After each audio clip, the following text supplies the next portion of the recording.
Are you sure about this, Aichikin? Nijire was standing behind Aichika while massaging his stiff shoulders.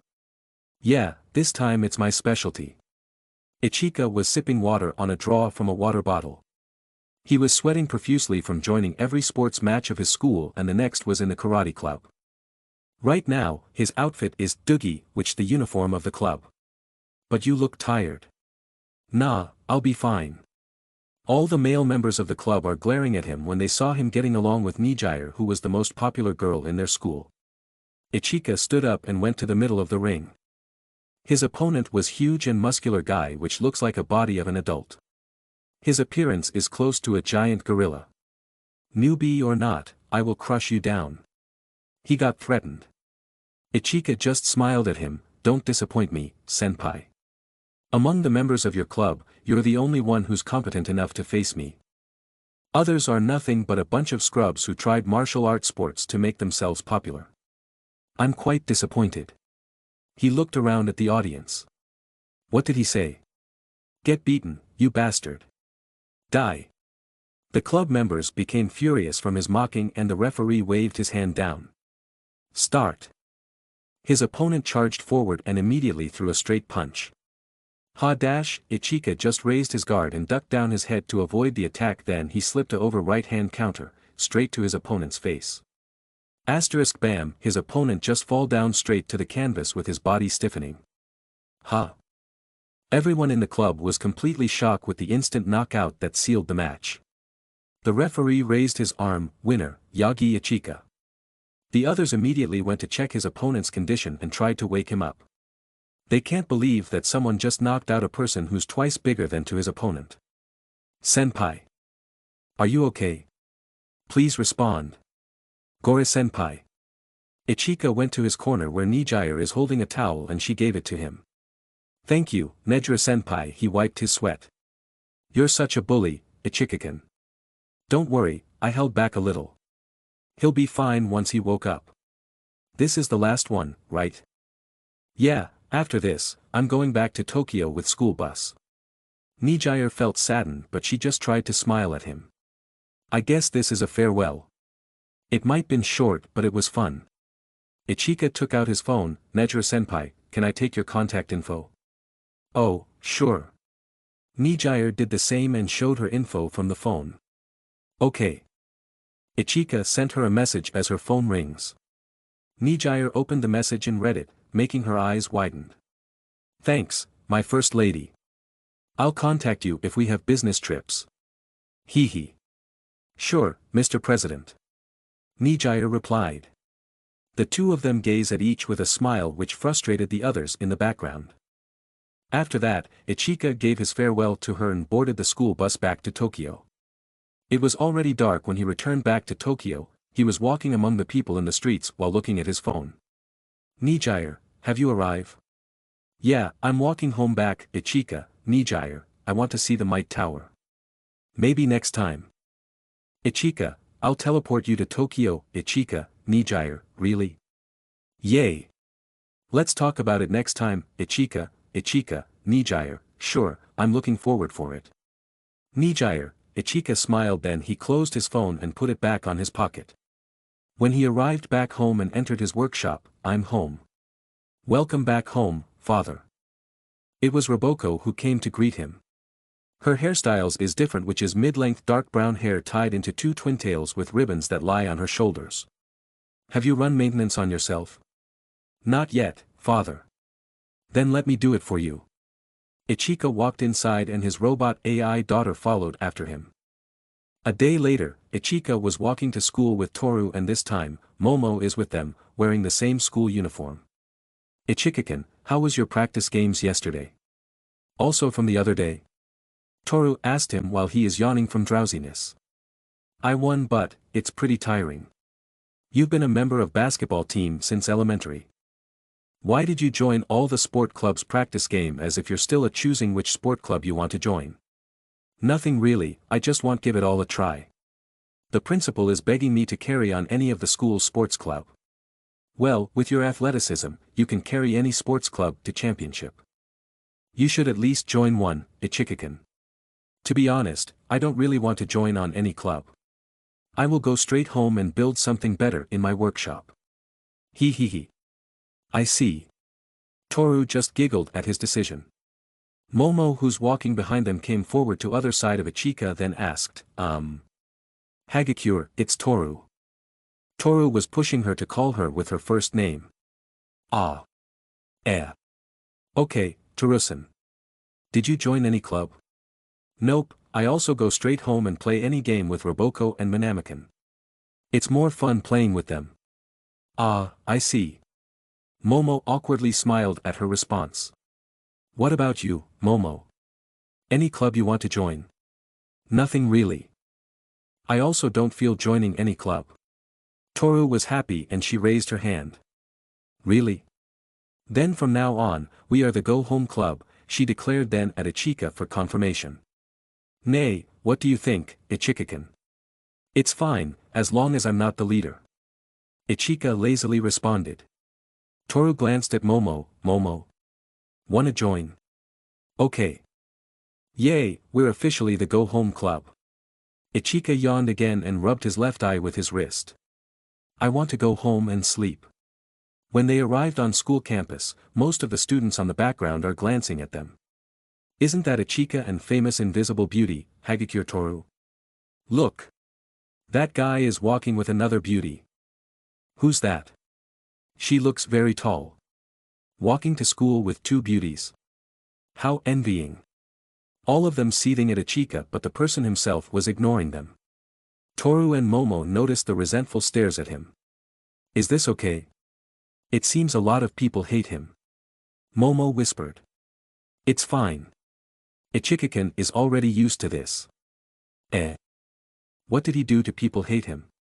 Ichika tends to be arrogant to strangers who offended him, but once they known him, they become his friends quickly. Okay. Ichika. Someone is running towards him and it was team captain of the basketball club. Huh? You bastard. You're the one who put stones in my bag, right? Damn you. Ichika remembered what he's talking about and he immediately ran away. Ah. Come back here. Sorry, it's a prank, Captain. The two ran around the campus. Toru just giggled at them. Sometimes, he's too mischievous. I see. How childish. Momo looked at them with squinted eyes in disappointment. Rumi Usajiyama, better known as Merco, was one of the most powerful heroes in the world of My Hero Academia. With her incredible strength, speed, and fighting skills, she had earned the nickname Rabbit Hero and had become a fan favorite among hero enthusiasts. One day, while patrolling the city, Merco received a distress call from a nearby bank. A group of villains had taken hostages and were threatening to blow up the building unless their demands were met. Without hesitation, Merco rushed to the scene. She burst through the bank's entrance and quickly assessed the situation. There were several villains, each armed with dangerous weapons, and a group of terrified hostages huddled in a corner. Merco wasted no time. She leapt into action, using her lightning-fast reflexes to dodge the villains' attacks and deliver powerful blows that knocked them off their feet. The hostages were amazed as they watched her fight, feeling a sense of safety wash over them. But just as Merco was about to take down the final villain, he pulled out a remote control and pressed a button. The building began to shake, and Merco realized that it was rigged to explode. She had to act fast. Using her incredible speed, she raced around the bank, looking for any way to disarm the bomb. But time was running out, and the countdown was nearing its end. Suddenly, Merco spotted a wire leading to the bomb. Without hesitation, she grabbed the wire and pulled it with all her might. With a loud snap, the wire came loose, and the countdown stopped. The hostages cheered as Merco emerged from the bank, victorious. She smiled, feeling a sense of pride in her heroic actions. As she walked away from the scene, she knew that there would always be new challenges and dangers to face as a hero. But no matter what, she would always be ready to fight, using her strength, speed, and courage to protect the innocent and uphold justice. For she was the hero rabbit, and nothing could stop her from doing what was right. Ichika, the acting president of the Hero Public Safety Commission, was reading report in his office. Really? That was dangerous. What if she pulled the wrong wire? Becoming the president, he realized that he became more worried about his lover and her reckless actions. In the end, he felt relief that she's safe and also was able to save the hostages. To be continued. A/N, reminders, I just used ChatGPT and it is better than me. There is nothing to fix. 4 months later in the conference room of Hero Public Safety Commission, top pro heroes are gathered together for an important meeting. Endeavor came rushing to the building when he learned that Aichikin was the one who's leading the meeting. Endeavor was blazing in anger when he saw Aichikin sitting on the table with conceited grin on his face. What's wrong? Do you have any problem with me? Everything about you is the problem. For me, you will always be a villain. I'm going to arrest you and I bring you back to Tartarus. Endeavor declared. PFFFFFFT. Aichikin chuckled, then he laughed hard. Ha ha ha ha ha. Ha. Ha. Ha. Ha. Ha. Ha. Ha. Wah. Ha ha ha ha ha ha ha. You have no power here, Flame Hero, Endeavor, he followed. Endeavor gritted his teeth with his glare focus on the acting president of the Hero Commission. Remember, Endeavor. Without me, the commission and pro-heroes should be abolished several years ago because of lack of trust from the people. Thinking back, my father All Might will be the only remaining hero and you guys will lose your jobs, and I don't want that to happen. Whose do you think caused all of this? Everything should be fine until you appeared. Because of you, Aichikin stood from his seat and faced Endeavor, who's approaching him, until All Might appeared and went between them. Stop right there, you two. No fighting here. The two glanced at him. Oh, Dad. You finally arrived. Aichikin just smiled at him. You're really such a troublesome kid, Aichikin. All Might responded. All Might. How dare you defend your villain son? Endeavor glared at him. Dad doesn't have to do this. If you have a problem with me, let's just take this outside. It seems like you really love getting beaten by me. That won't happen again. I'm gonna burn your ass this time for sure. Bang, bang. Endeavor was completely shocked when someone shoot him from behind. He noticed that Aichikin was hit too and the two of them fell on the floor. Ugh. Knock it off, you two. It was Lady Nagant who shot the two of them with her arm that turned into a sniper rifle. You shot me, Lady Nagant. Endeavor yelled while he quivered in pain. Don't worry, I didn't mold my ammunition. It's the same as rubber bullets. Lady Nagant told, and she turned back her arm. Aichikin stood up like nothing happened. Liar, you used a hardened bullet against me. Well, it doesn't have any effect to you anyway. Endeavor stood up and glared at Lady Nagant. Not you too. Lady Nagant ignored him and just sat on a vacant chair. One by one, pro-heroes came and entered the conference room. Merco was with Ryukyu and behind them was Lady Midnight glaring at each other. Shield Hero, Crust, Fiber, Best Jeanist, Ninja Hero, Edge Shot, Gang Orca, Kamui Woods, Fat Gum, Wash and others followed inside the room and they sit along with each other. When Merco and Aichikin meets each other's gaze, Aichikin smiled at her and waved his hand, but Merco remains indifferent to him and looks away. Ryukyu noticed Merco's face, which is slightly red. Merco, you're acting strange again. Where did the confident you went to? SSH. Merco tried to convince her to remain silent.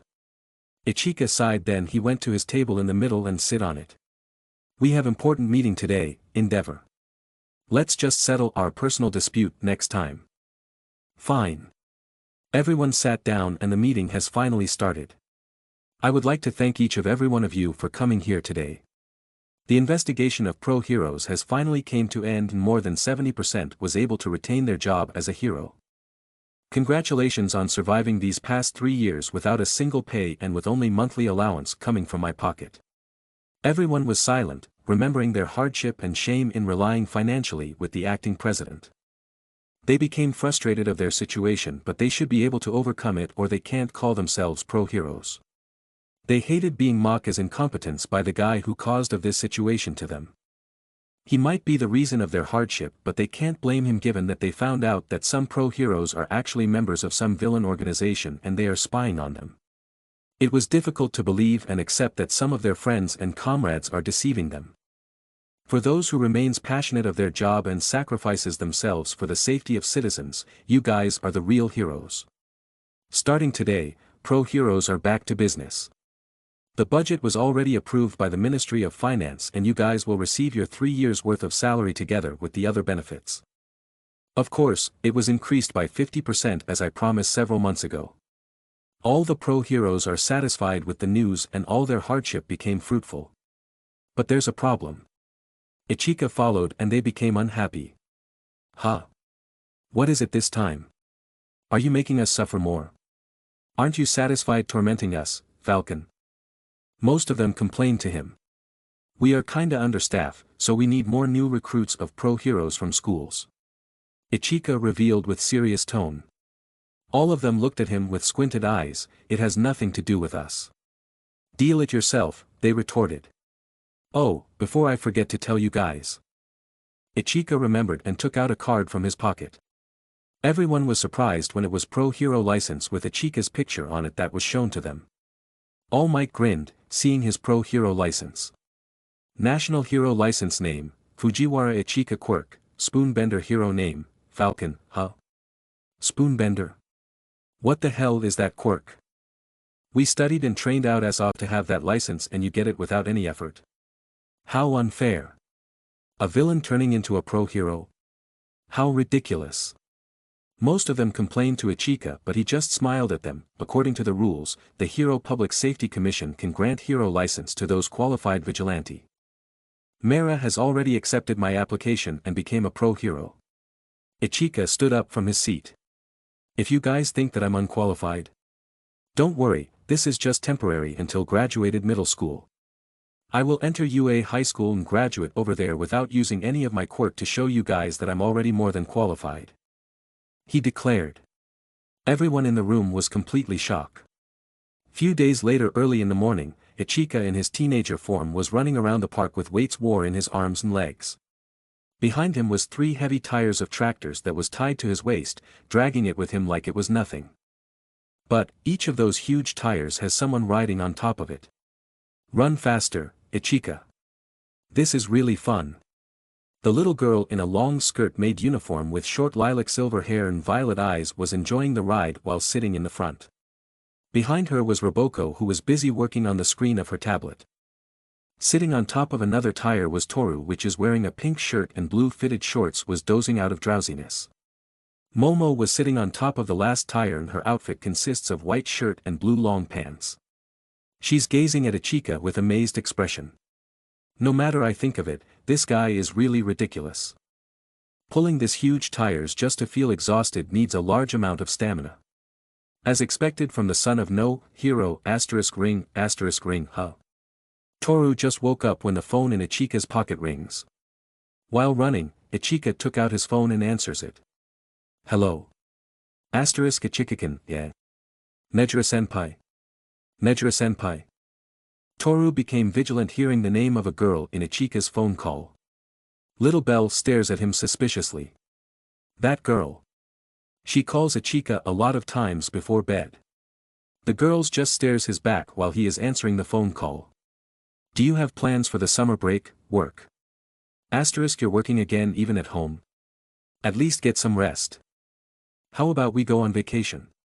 Like pool or the beach? Oh, sure. I'll open a schedule for our meeting. Ichika professionally responded like it was some kind of business. Moo. What's with that response, Mr. President? It's a vacation, not business trip, okay. How about this weekend? No, we're going today, huh? Ichika was surprised. Surprise. I'm here in front of Mike Tower, Aichikin. The building looks really amazing, what? Why didn't you tell me that you're coming here in Tokyo? I want to surprise you, Ichika sighed then he replied, fine. Wait for me. I'm currently jogging in the park. I'm going home now. Okay. Ichika ended the call then put his phone back to his back. We're going back. We have a guest today. He changes his direction and turned into a corner while dragging the tires. Nijire looks excited waiting under the shade of the tree, and her outfit consists of sleeveless shirt with orange stripes and her belly part is exposed, and a black denim shorts with red belt. She's also wearing a red pair of rubber shoes. He's taking his time, huh? Suddenly, she was approached by two tall guys and talked to her. Hey there, cutie. Are you waiting for someone? You look beautiful. How about you hang out with us? You're not from this place, right? Nijire's expression changes and she became cold, giving them chills with her stare. You guys have the guts to hit on girls in this kind of place, she pointed her thumb at the Might Tower. The two guys became nervous and became panicky as they tried to convince her. No. We don't have bad intentions. Yeah, we just want to know more about you. Do you guys have business with Nejire-senpai? You can already notice that you're troubling her. Ichika finally arrived with full of sweats from running, and Nijire was overjoyed when she saw him. Ah! Aichikin. When the two guys turned around and glanced at him while looking tough, their expression changes and they became pale when they recognized him. Isn't that? No way. It's the pink demon. Hi. That guy is a bad news. We have ran quickly before he beats us. Wah. The two tall guys got frightened and quickly ran away from him. Thank you, Aichikin. You saved me. Nijire jumped on Ichika and hugged him. Nejire-senpai. I stinks of sweat right now. Toru, Momo, and Little Bell are looking at them silently on the sideline. Toru seems to be the only one shocked, and a girl suddenly hugged Ichika. Momo noticed it and she cleared her throat loudly to interrupt the two. Ahem. Ichika, can you tell us who's that girl? Nijire noticed them and finally, Ichika was able to separate himself from her. Oh, let me introduce you guys. This girl is Nejire-senpai. She's my friend that I met in Akita. Nijire smiled and she approached them. Hi, I'm Heido Nijire. Nice to meet you guys. Momo was taken aback when Nijire shook her hand. She was overwhelmed by her beauty, which made her a little self-conscious. Yayorozu Momo. So, I call you Momo. You can call me Nejire-kun. Nijire excitedly glanced at Toru. Who's this invisible girl? Hagakure Toru. Toru feels dejected when she spoke her name. She feels depressed, seeing her beauty closely. Toru-kun. Nice to meet you. Nijire shook her hand also. When her eyes lands upon the little girl who looks haughty of herself. Coo. Not bad, Nijire. You look beautiful. What is this little thing? She looks adorable.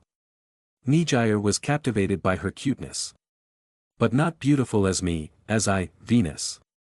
The goddess of beauty, love and fertility has no parallel when it turns to beauty. To me, your beauty is normal Naya ha ha ha ha. Asterisk thud, it hurts. Ichika hit her in the head and she became teary-eyed. Sorry, this girl is actually one of invention, he explained to Nijire. Invention? Yeah, she's an android. They just messed with her program, that's why she's like this. Very delusional. I see. Oi. Who are you calling delusional? I'm a real goddess. Little Bell complained to him. Shut up. Ichika pinched her cheek. Then Nijire glanced at Roboco, who's busy working with the tablet. Then this girl. That's right, she's also an android. My first ever android, which is like a daughter to me. A daughter? Then she calls you her father. Yeah. Ichika responded with a smile. Nijire curiously approached Roboco and spoke to her. Nice to meet you, Roboco. My name is Heido Nijire. She lifted her hand and asked her for a handshake. Slowly glancing at her, Roboco smiled and shook her hand, but suddenly, her head falls down to ground, which caused Nijire's unease. Asterisk nice to meet you too, Nijire, she spoke with sinister smile, and Nijire screamed in fear. Kaiwea. Roboco. What are you doing? Ichika immediately picked up Roboco's head and put it back in her body. Asterisk a new greeting, you can't call that greeting, more like a prank. Asterisk but father loves doing that, it doesn't look like a prank when you do it. Ichika scolded her. Sorry about that, Nejire-senpai. It's fine. Nijire didn't mind it. Aichika picked up and carried her luggage. Let's get inside. I'll show you around the building. Okay. Nijire followed after him to the Might Tower. She noticed that the other girls are going with them, then she curiously asked them, especially Toru and Momo. She was confused because they're sweaty from workout and they are following to Aichika's home. She thought that they should go back home first and change before visiting him. Huh? Where do you guys live? Toru and Momo pointed at the Might Tower. Nijire was surprised. We live with him. The two of them told her at the same time, and rivalry sparks without Aichika noticing. Little Belle walks between the three of them with conceited grin. I am 4 parallel universes ahead with the three of you. She walks off as Roboco follows after head. The three of them has confused reaction on their faces. In the middle of the woods, a black car stops with muddy tires. Each side door opened and Ryukyu and Lady Nagant came down from each side. Ryukyu seems to be carrying a luggage as the two of them walks together through the forest. Are you sure she's here? Lady Nagant asked, then Ryukyu responded with confident smile. Yeah, she asked me to bring her some meal. Did you notice? Every time she meets him in Hero Commission, she gets more fired up to train herself. Isn't that too much? I know she's the number 5 hero, but it's really strange. Lady Nagant was puzzled. I also don't have any idea why she's acting like that to him. Even though the two of them are couple, they barely meet each other. I noticed that Rumi avoids him more as years passed by, but she always tell me that their relationship is doing fine. Aichika tells the same and he didn't mind it. Imagine a couple who only meets once or twice a year and they don't have that much verbal conversation when they talk to each other. Can you really call that a romantic relationship? Ryukyu had complicated expression when she tried to think about it. Yeah, it's impossible. Those two should quickly become stranger from each other. But I don't know how those two thinks, Aichika and Merco. Those two are really strange couple. Arriving on a temple, they can hear the falling streams of water not far from their location. Below the waterfalls, Merco was standing with her hands together while wearing white bathrobe. She was getting gushes down by a freezing water while meditating to cleanse her mind, body and soul. Being soaked wet from the stream of water, her bathrobe became transparent, making of her tan skin expose, and it can be easily noticed that she's not wearing any underwear. Begone, earthly desire. I won't let my quirk control my body. I'm the rabbit hero, Merco. I won't let this urge beat me. Ugh. No. Aichika is underage. Even he can transform into an adult, it still doesn't count. I will overcome this urge. She was trembling from cold while mumbling. When Lady Nagant and Ryukyu went down from the stair and saw her meditates. What is she doing? Lady Nagant asked. I think she's doing some mental training. Does she really wants to defeat Falcon that badly? I guess so. Merco is really amazing. She doesn't slack off in her training to get stronger. As expected from the strongest female hero in Japan. She's a great model. Ryukyu looks proud of Merco. Merco's face turned red while breathing heavily as she endures her urge. Meanwhile, Aichika arrived in the beach with the girls consisting of Toru, Momo, Nijire, Little Belle, Roboco and La Brava. They are aligned together gazing at the wide sea in front of them. It's the sea, they enthusiastically yelled and jumped up. Why do I have to come with you guys? La Brava complained with grumpy face. You should go out sometimes and touch some grass, Hecker. You stayed too long in the workshop. Where's the grass here? It's nothing but sand. La Brava retorted, but Roboco tried to speak to her. I want to hang out and relax with Manamakan at the beach. I asked father to bring you with us, You should told me earlier, so I can prepare myself for the trip. I also want to hang out with my best friend, Roboco after all. La Brava easily get tricked by her. The girls went to change to their swimwear while Aichika decided to prepare the tent and cook some meal. While he's grilling some barbecue meat with vegetables, someone covers his eyes from behind. Guess who? Aichika sighs as he already guessed the answer just from the enticing voice alone. Nejira-senpai. I am grilling right now. Wrong. Nijire let go of his eyes and moved in front of him with a mischievous smile. She was wearing turquoise bikini and her long hair is tied in ponytail. It's your first lady Mrs. Fujiwara, Mr. President. I told you, we shouldn't call ourselves like that in the public. It should be when it's just the two of us. Ichika scolded her.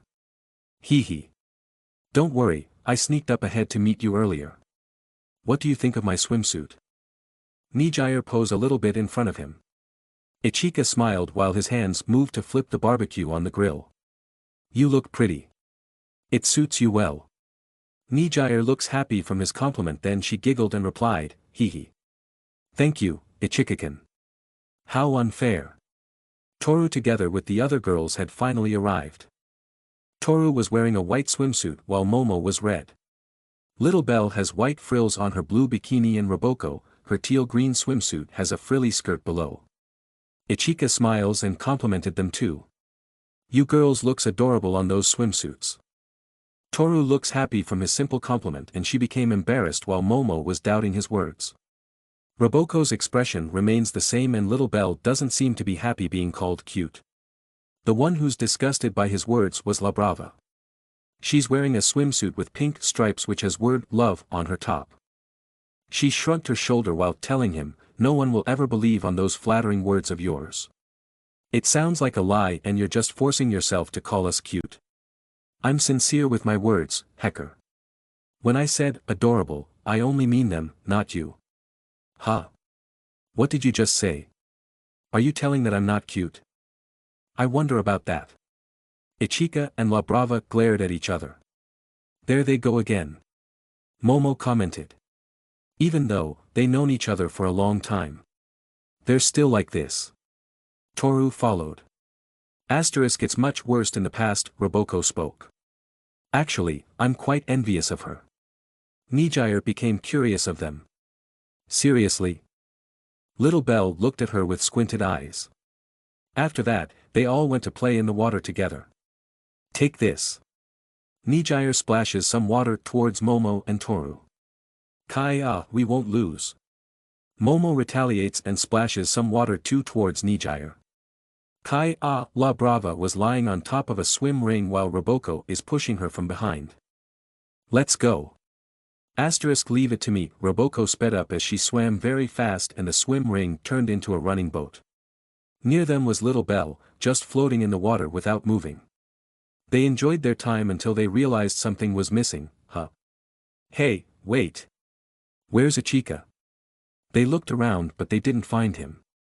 Inside the cubicle in the bathroom, Ichika was looking at his smartphone with serious expression.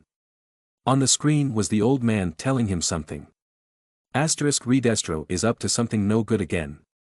You should go and check what is he planning. Ichika nodded at him then saluted. Good luck, Agent P. Ichika immediately changed into his platypus costume with fedora hat, then he used the space stone to teleport away. Yatsubashi Detnerat Company, inside the building of the company, near the window, Redestro was glaring outside, seeing the new huge building standing next to his own building. It's a luxurious building which was just built by Yamagi Industries. It also specialized in the production of suitable articles and items for each and every individual customer, ensuring that they can provide them with highly adapted products in just a short time period, faster than them, which is the rival company. Redestro was really frustrated of his situation and the company's near bankruptcy. Damn it. Thanks to that big corporation, my company is losing huge sum of money year by year. Not only that, the Hero Commission was watching every of my moves and I can't sell anything on the black market. They taken out all my pro-hero spies. Bam, he kicks down his own table and destroyed it. Damn. He took out his phone and called someone. You guys. Plant that bomb on that building and blow it up, he ordered his men. Redestro-sama. We can't, he heard a trembling response. Why? Why can you guys do, krrrr? There was a familiar sound on the other side of the phone which froze Redestro. Jaya, he's here. Please help me. The call ended after the scream from his men, then he trembled in anger. Not you again. His face shrouded by black aura which came from his stress quirk. Asterisk shatter, suddenly, someone crashed from his window and came inside rolling on the floor, then he took a fighting stance against him. This platypus boy. Redestro muttered as he glares at him. Aichika in his platypus costume took out a fedora hat and placed it on top of his head. Perry, the platypus boy. You little bastard. Aichika rushes towards Redestro when he steps something on the floor and he falls down to the hole. Aha! You just fell on my trap. You tend to forget the hole you made from your last attack and I used it against you. When Redestro looked down on the hole, Aichika jumped out and launched an uppercut that hit him hard on the jaw. Ugh! Redestro stumbled down. Huh? How did you? He was completely shocked when he saw Aichika holding a trigger. Wait! Isn't that my? Aichika pressed the trigger, then he jumped out of the building with a parachute. Asterisk boom, asterisk boom, asterisk boom, several explosions blew up from different floors of the building and it started to burn. Curse you, Perry the platypus dash, asterisk cough, Redestro yelled from the smoking window which made him coughing. Aichika teleported back to the changing room and he quickly changed to his swimming trunks which is navy blue. He came out and ran to buy some drinks. When Aichika returned to their tent while carrying a bunch of different drinks, oh, there he is. Nijire found him. Toru went to scold him. Aichikin.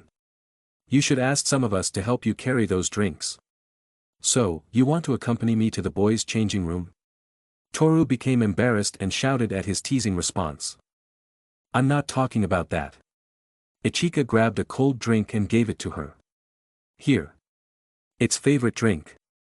Toru was surprised when she received the drink from him. Thank you. You should already know that I can't stop myself from grinding whenever I found a chance. I ran around the beach while carrying these heavy loads. It was a good training. Aichika mumbled. As he walked past her, she gazed at him in the back with full of admiration. Few hours after eating their meal, Toru grabbed Aichika's right hand and pulled him to play in the water with her. Pe, Toru's invisibility was nullified, which surprised Nijire, seeing her real appearance. Toru. Hee. Nice to meet you again, Nejire-senpai. My name is Hagakure Toru. This is my real appearance when I cancelled my invisibility using Aichika's quirk.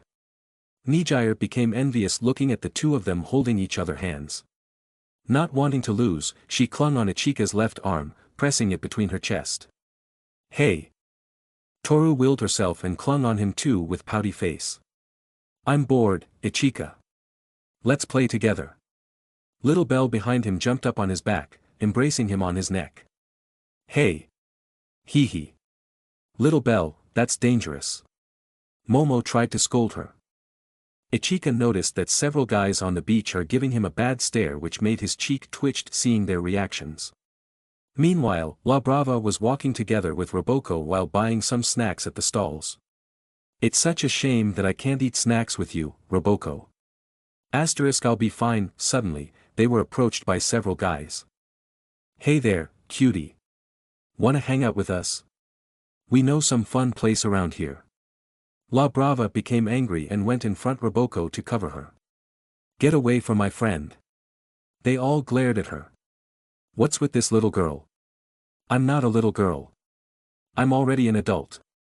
La Brava retorted.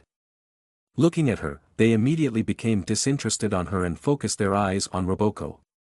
Hey! I said get away, Kaya. One of the guys pushed La Brava away and she fell down.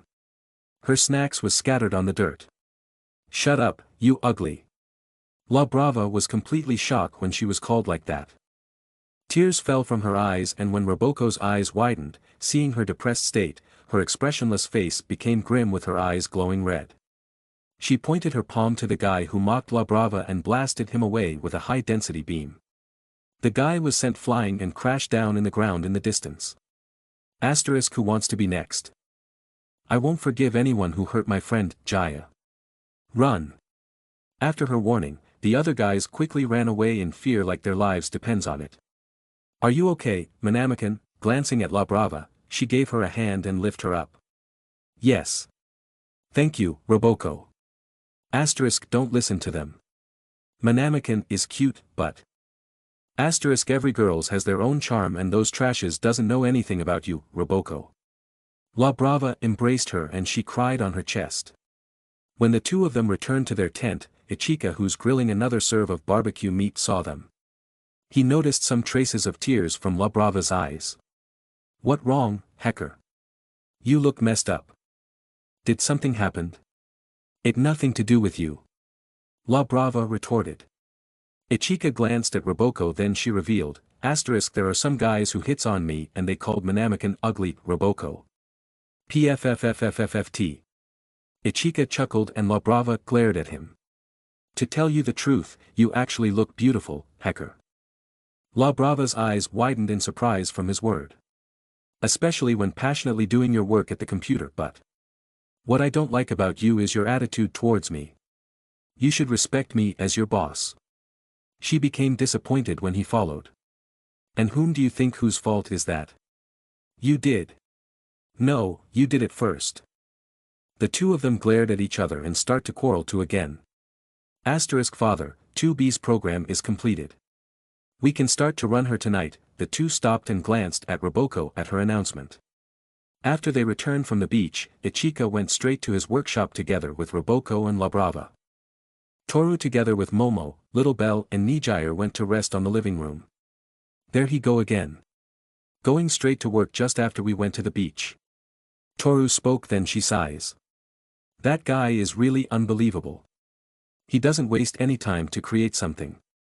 I can't keep up with him. Momo looks tired from their trip. Little Bell rested on her thighs and turned it into her lap pillow.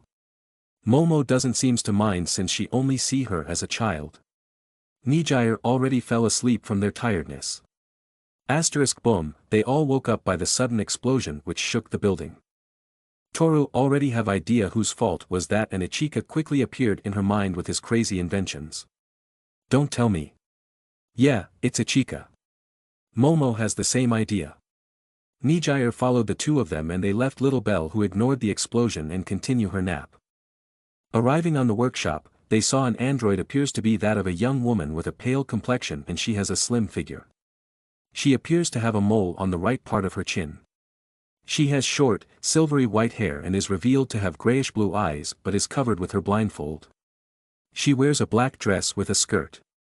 It appears that she is wearing a white thong leotard underneath her dress and there are two white finger gloves with black on the section of the fingers. She also wears long black high heels with see-through stockings. They were amazed of the beauty of the android and her appearance seems be like a real human. Behind the android was Roboco plugging in some huge cords on the back while La Brava was busy typing on the computer. They went to approach them and simply asked, what happened? We just heard a loud explosion. Nijire came to ask them. Roboco and La Brava glanced at each other, then Roboco pointed her thumb to another room behind them where Aichika places his huge and bulky inventions. The three of them went and peeked inside the room. Everything around inside was in mess and they entered the room together. Aichikin. Walking around, they saw a smoking car which was blasted in front and got destroyed. Standing in the middle of the room was a black iron suit with a gold plating in the face and several parts of its body. Aichika. Is that you? The helmet opened up and they saw Aichika's face inside.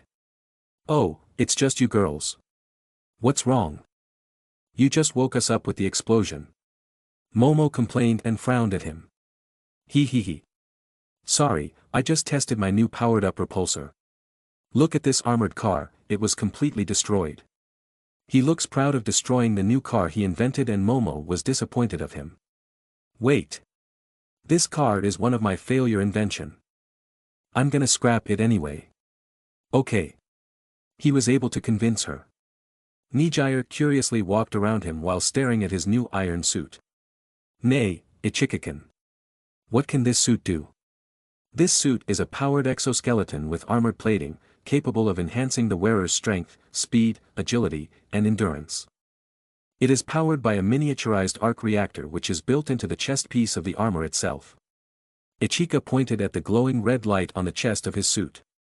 It looks so heavy. Can you move easily around with it? Yeah, I use some special metal alloy which is light and sturdy enough to protect the wearer from cannons and artilleries. Aichikin, can I try it too? Of course, but... Ichika's eyes glanced down on Nijire's huge chest. Huh? Nijire noticed it and she pouted, pinching his cheek. Aichikin, you perv. How about this? I'll make a hero costume especially for you once you are accepted in a hero school. Nijire became happy when she heard that and she grabbed and held his hand. Really? Promise? Yeah, promise. Ichika responded with a smile to her. Aichikin. Toru sounds jealous, watching the two of them. Of course, I'll also make something for the two of you. Especially you, Toru. I'm concerned about you being naked in front of others to utilize your quirk. I have to make a special material that blends with your quirk well. Aichikin is concerned about me. He. Toru became happy with that. Momo sighs seeing how simple Toru was when it comes to Aichika. Several days later on the streets, Dragoon Hero, Ryukyu was on duty to patrol around the city to keep it safe. While she's doing her job, her expression seems to be anxious and her body language says that she's uncomfortable. That's because of the guy who's walking beside her and he seems to be carefree person. That guy was no other than Aichika himself in his adult form, which is now new pro hero named Falcon, the former vigilante Captain Falcon, which is not wearing a fly suit or helmet. A younger man in his black suit, which is also his uniform as a member of the Hero Commission. He was casually eating popcorn while patrolling with her. What's wrong, Ryuko? Are you worried or something? Stop calling me with my real name, Falcon. I have a hero name and it's Ryukyu. Ryukyu tried to scold him while maintaining her distance. Ryuko, want some? Aichika tried to give her some popcorn, not listening to what she said, and Ryukyu was speechless. She remembers that this guy never called Merco with her hero name and continued calling her casually. No, I'm fine. Ryukyu just gave up since the one she's talking to was the acting president of the Hero Commission itself. In other words, he is her boss and she can't do anything about her position. Realizing her situation, this made her want to quit her job if she's the one who has to be dealing with this person. There was an awkward atmosphere between them and Aichika doesn't seem to mind it. Ryukyu wishes that Merco was there to help her deal with him. Ryuko. It's Ryukyu. I heard that you rejected all the potential marriage partner that I introduced to you. Is there a problem with them? Ugh. Ryukyu's face became pale. Falcon, you don't have to trouble yourself looking for a partner for me. They are all good men, but I'm not planning to get married yet or getting a boyfriend, that's why I rejected them all. Aichika sounds disappointed, then he sighed and muttered, it's really such a waste, Ryuko. Not only you are beautiful, but you also have such a great personality. Gentle and caring, someday, you will be a good mom and I guaranteed it. Ryukyu's face turned red from his words and became silent. If this continues, our country's decline in birth rate will accelerate even more. I'm fine by myself, you should be convincing other people instead of just me. Aichika looks tired from dealing with the country's problem. If I can't even convince you, how can I convince others? What am I gonna do? Tell Endeavor to make more children. PFFFFFFT. Ryukyu immediately covered her mouth and chuckled. Imagine. I have to meet him and his family. There will be a lot of them glaring at me while yelling, Falcon. Isn't that kind of annoying? Hey, Ryuko. Are you listening? Ryukyu can't stop herself from laughing. PFFFFFFT, stop it, Aichika. Foo. Taking a break from patrol, Aichika brought Ryukyu to a restaurant to eat dinner. While the two of them are eating together, Aichika decided to break the silence. How's the food? Did you like it? It's good. Ryukyu was avoiding to have eye contact with him. I'm glad you like it. Actually, this is my friend's restaurant and I decided to help him financially to build this place. I see. After her short response, things became awkward again and they ate silently. When they finished eating, the two of them returned back to patrolling. While walking along the streets, Aichika decided to ask her. Then, Ryuko. What type of guy did you like? Ryukyu became irritated of him. I told you, I'm not interested. Do you swing the other way? I'm not. That means, you like guys but you haven't found that special someone. I don't care. It also means that you have no experience in dating. Ryukyu halted on her steps, then she blushes, shut up, already. Yeah, I didn't have any romantic experience with opposite sex, or I never once went on a date with anyone. Happy now? Humph, she bursted out of annoyance to him, then she walked up ahead of him. That's surprising. Ichika followed behind her. Ryukyu sped up her walking whenever Ichika tried to approach her. Stop following me. But, we're on patrol together. You. Ryukyu wants to go home already. She finally understood how Merco feels when she was dealing with him. Suddenly, Ichika stops when he sensed something from above the buildings, then there was a faint smile on his face. He's here. While Ryukyu was walking ahead in hurry, leaving Ichika who's annoying her, When she glanced behind, he was not there following her anymore. Where did he go? Jaya. Please spare me. She heard someone screaming from the alleyway. Arf. She immediately went to check what's happening and her expression became grim seeing 3 pro heroes lying on the ground and they were bleeding severely. When one of them noticed her, he quickly yelled and warned her. Ryukyu. Behind you. Sensing a bloodlust behind, Ryukyu immediately jumped to the side and tried to avoid the attack, but a blade grazed her in the cheek. Who are you? Facing her was intimidating, muscular man who walks with a distinct hunch, and has a flat, somewhat triangular face without a nose, which he removed it himself, and an extraordinarily long tongue, tainted with numerous small papillae. He has rather long, black hair, which he wears in a messy fashion. It would drape over his face if not for his headband and mask, and small red eyes with tiny irises. He sports a dark combat suit, plated with metal armor across his body to holster his weapons. The torso is sleeveless, so he instead wraps his arms in yellow bandages, all the way from just below his shoulders to his wrists. He also wears long black wristbands and a watch on his left arm, and his knees are protected with metal pads, the costume completed by black boots with steel armor. He always dons his signature blood-red scarf and matching headband, as well as the tattered cloth he wears around his face as a mask. He licks the blood on the tip of his knife as he walks towards Ryukyu, Dragoon hero, Ryukyu. Another fake and incompetent hero. Ryukyu was shocked when she was unable to control her body. What is? You. Resistance is futile. You fake heroes will be purged here. When she was about to be stabbed in the chest, someone grabbed her around the waist and pulled her back. She was surprised when someone saved her. The blade of the knife was caught and crushed it in one grip with the right hand. The intimidating man immediately moves away from them with agile speed and frowns at them, recognizing the guy who interrupted him. It's you. The former vigilante, Captain Falcon.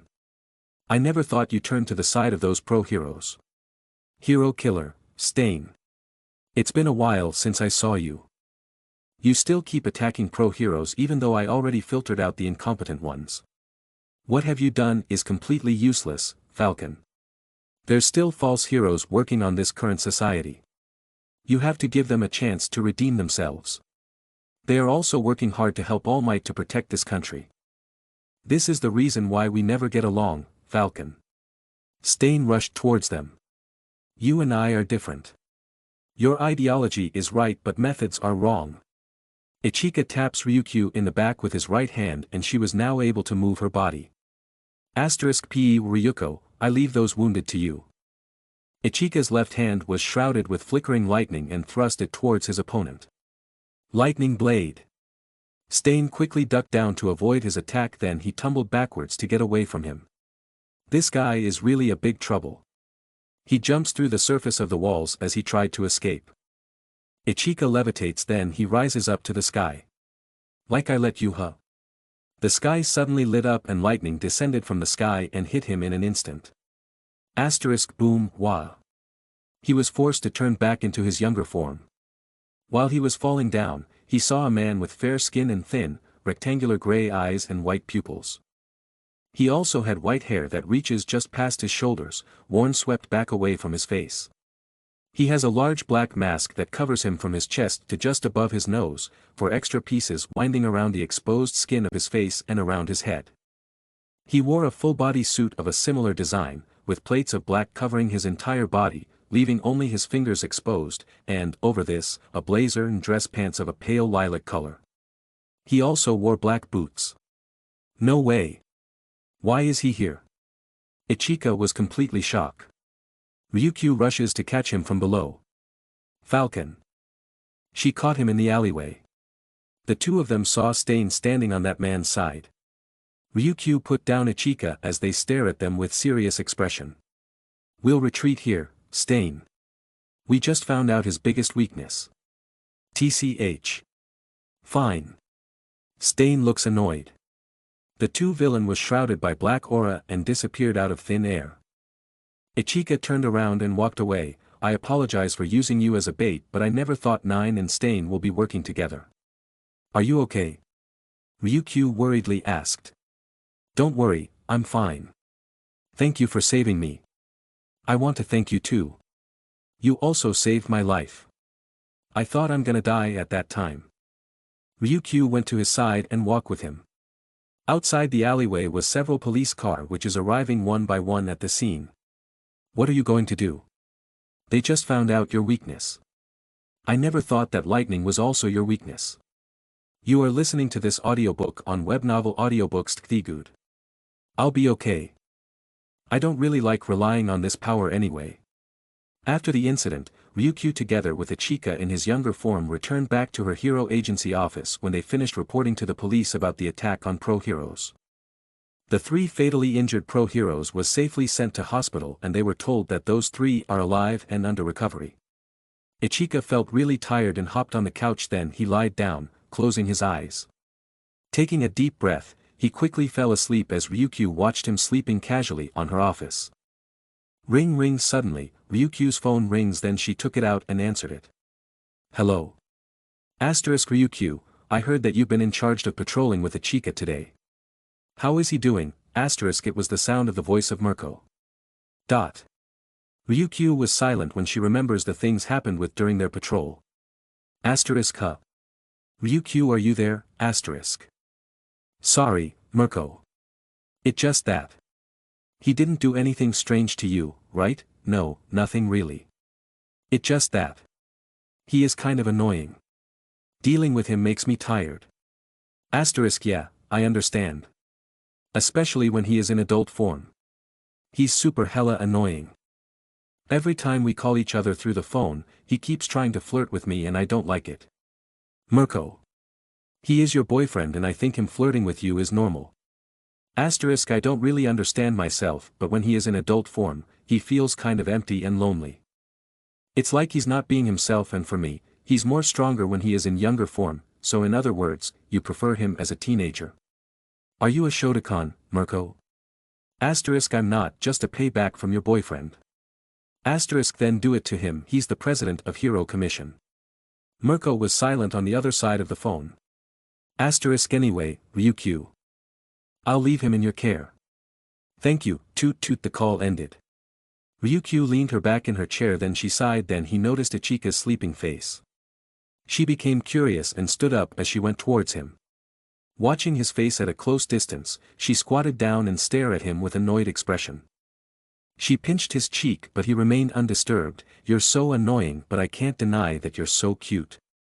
Why don't you just act like an ordinary child, Falcon? Ryuko. You're so beautiful. Aichika complimented her while sleeping, which made her face red, then vein popped on her temple, but it's such a waste because you're single. Followed by annoying word which made Ryukyu pissed off of him.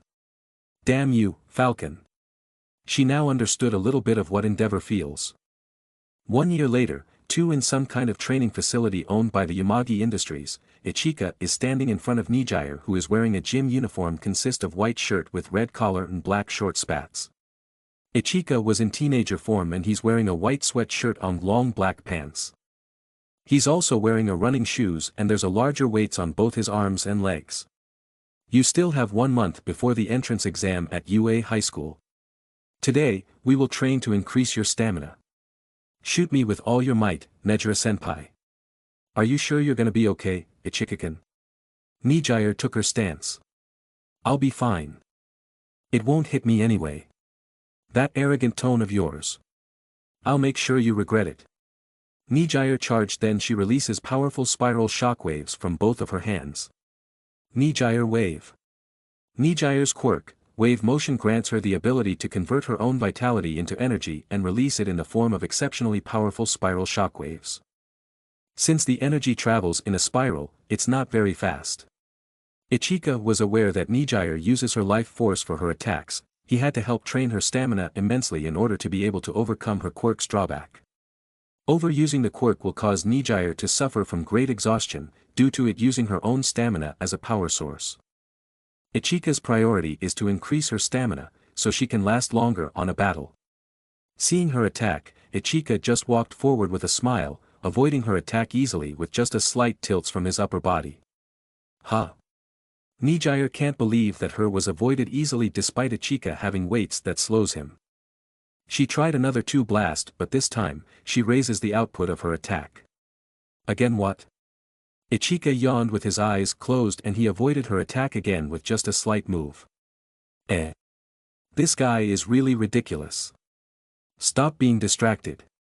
Again, senpai. Okay.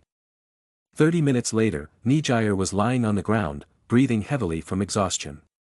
All of her attack missed the target and Aichikin didn't even drop a sweat while avoiding her attacks. Let's take a break. Pant, I can't anymore, Aichikin. I can't even lift up my body. Aichikin squatted down beside her while staring at her sweaty face. Are you gonna lie down there the whole day? We still have a lot of work to do. No, I want you to carry me like a princess, Aichikin. Huh. Sometimes, you should at least be considerate of girls' feelings. I want you to carry me because I exhausted all of my energy. Nijire pouted while her face is turning red and she looks away. Aichikin sighs, hearing that. You know, Nejire-senpai. Don't expect the villain to stop when you're exhausted, he will never spare your life in a battle and worst. I don't want to say it or think of it. You can't rely on anyone but yourself, if you get in pinch. But I know Aichikin will come and save me, right? Nijire smiled at him. Yeah, no matter what happens, I will come and save you. He. Nijire looks so happy. But. Aichikin stared at her intensely with evil smile. Nijire became pale. Before that happens, I will turn you into someone who doesn't need to rely on my help. You're supposed to be the hero and your job is to save someone, not ask for my help. Let's grind more, Nejire-senpai. Demon. Nijire suffered another few hours of training from him and this continued for a month until her entrance exam. In the workshop, Nijire was in normal white dress, looking shy in front of her friends. She was fidgeting in embarrassment while standing in front of the table with different delicious cuisine prepared and it all looked special. 1. Congratulations on being accepted at UA High, Nejire-senpai. Pop, pop, pop, Aichikin launched the party popper together with others and colorful ribbon strip sprinkle on Nijire. Congratulations. Nijire looks happy and became teary-eyed. Thank you, everyone. She wiped her tears with back of her index finger. They're having fun eating on the table while having conversations about the entrance exam and what Nijire went through while taking the exam. Nijire sighed with tired look on her face. Aichikin is really horrible. Not only he overdid it, my training with him is 10 times more harder than the exam itself. How was it? Momo curiously asked her. I'm confident with my written test but the practical test of the exam became too easy because of the training. I suggest, if you want to be easily accepted in UA High School, you have to under harsh training with Aichikin. Nijire's eyes looks empty, remembering all the hellish training day by day under Aichikin for a whole month. He maybe looks so kind to us, but he is actually a demon incarnation. He will teach you the real meaning of suffering to become a true hero. Momo and Toru became pale, hearing her words. Hey, I'm not that harsh. I'm wearing some density weights when we had a training match. Aichikin brought the 3 of them some slices of cake with cream. The 3 girls looks at the weights that look so heavy in his arms and legs, and they were confused on why he's still wearing them in the party. He never even took it off when he go to school or during their class session. He only take it off when he go to the bath then wear it again after changing his clothes. This guy is really overdoing it. Momo mumbled and others nodded to her. Yeah. Guys. Let's play some Uno. La Brava invited them, who's sitting beside Roboco. Momo, sure. Toru, yay. I'm winning again this time. Nijire followed. Little Belle was left alone and Ichika sat beside her. Hey, goddess. Ichika whispered. What a miracle. I am android little girl to you, right? Little Belle calmly responded while eating cake. Idiot, it will turn complicated if they heard about your real identity. You should be aware of this already. Yeah, but I just wanted to be respected. I'm a real goddess after all. Ichika sighed, then he tasted the slice of cake he made, no bad. Several months later in Narahata, a city district located in Tokyo, Ichika with his adult form standing in front Merco, who just arrived in their meeting place. The couple who didn't meet each other for more than a year was finally partnered together for an important duty as a pro-hero. They have been staring intensely at each other, and Lady Nagant together with Ryukyu was watching them anxiously. Are things gonna be okay?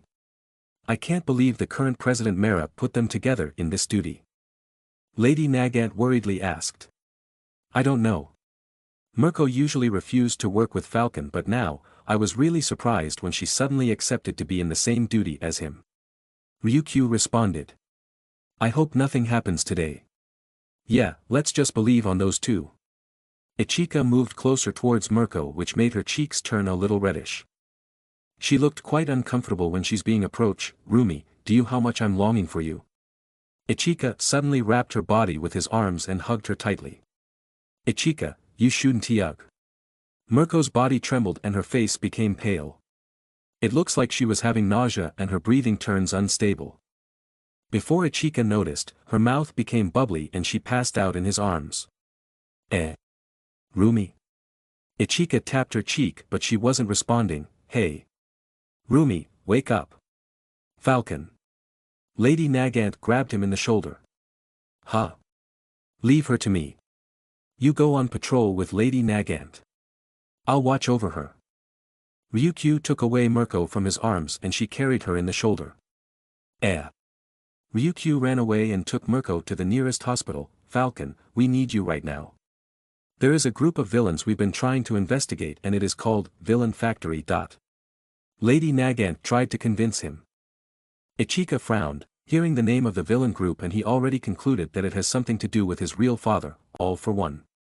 Fine. Him and Lady Nagant decided to patrol around the city district.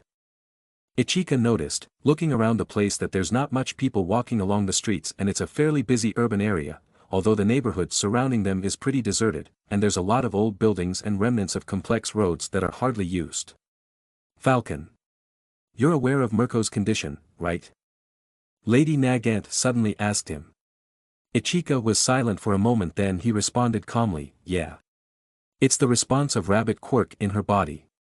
The truth is, I am already amazed that you two was able to maintain this good relationship, but isn't already time to let go of it?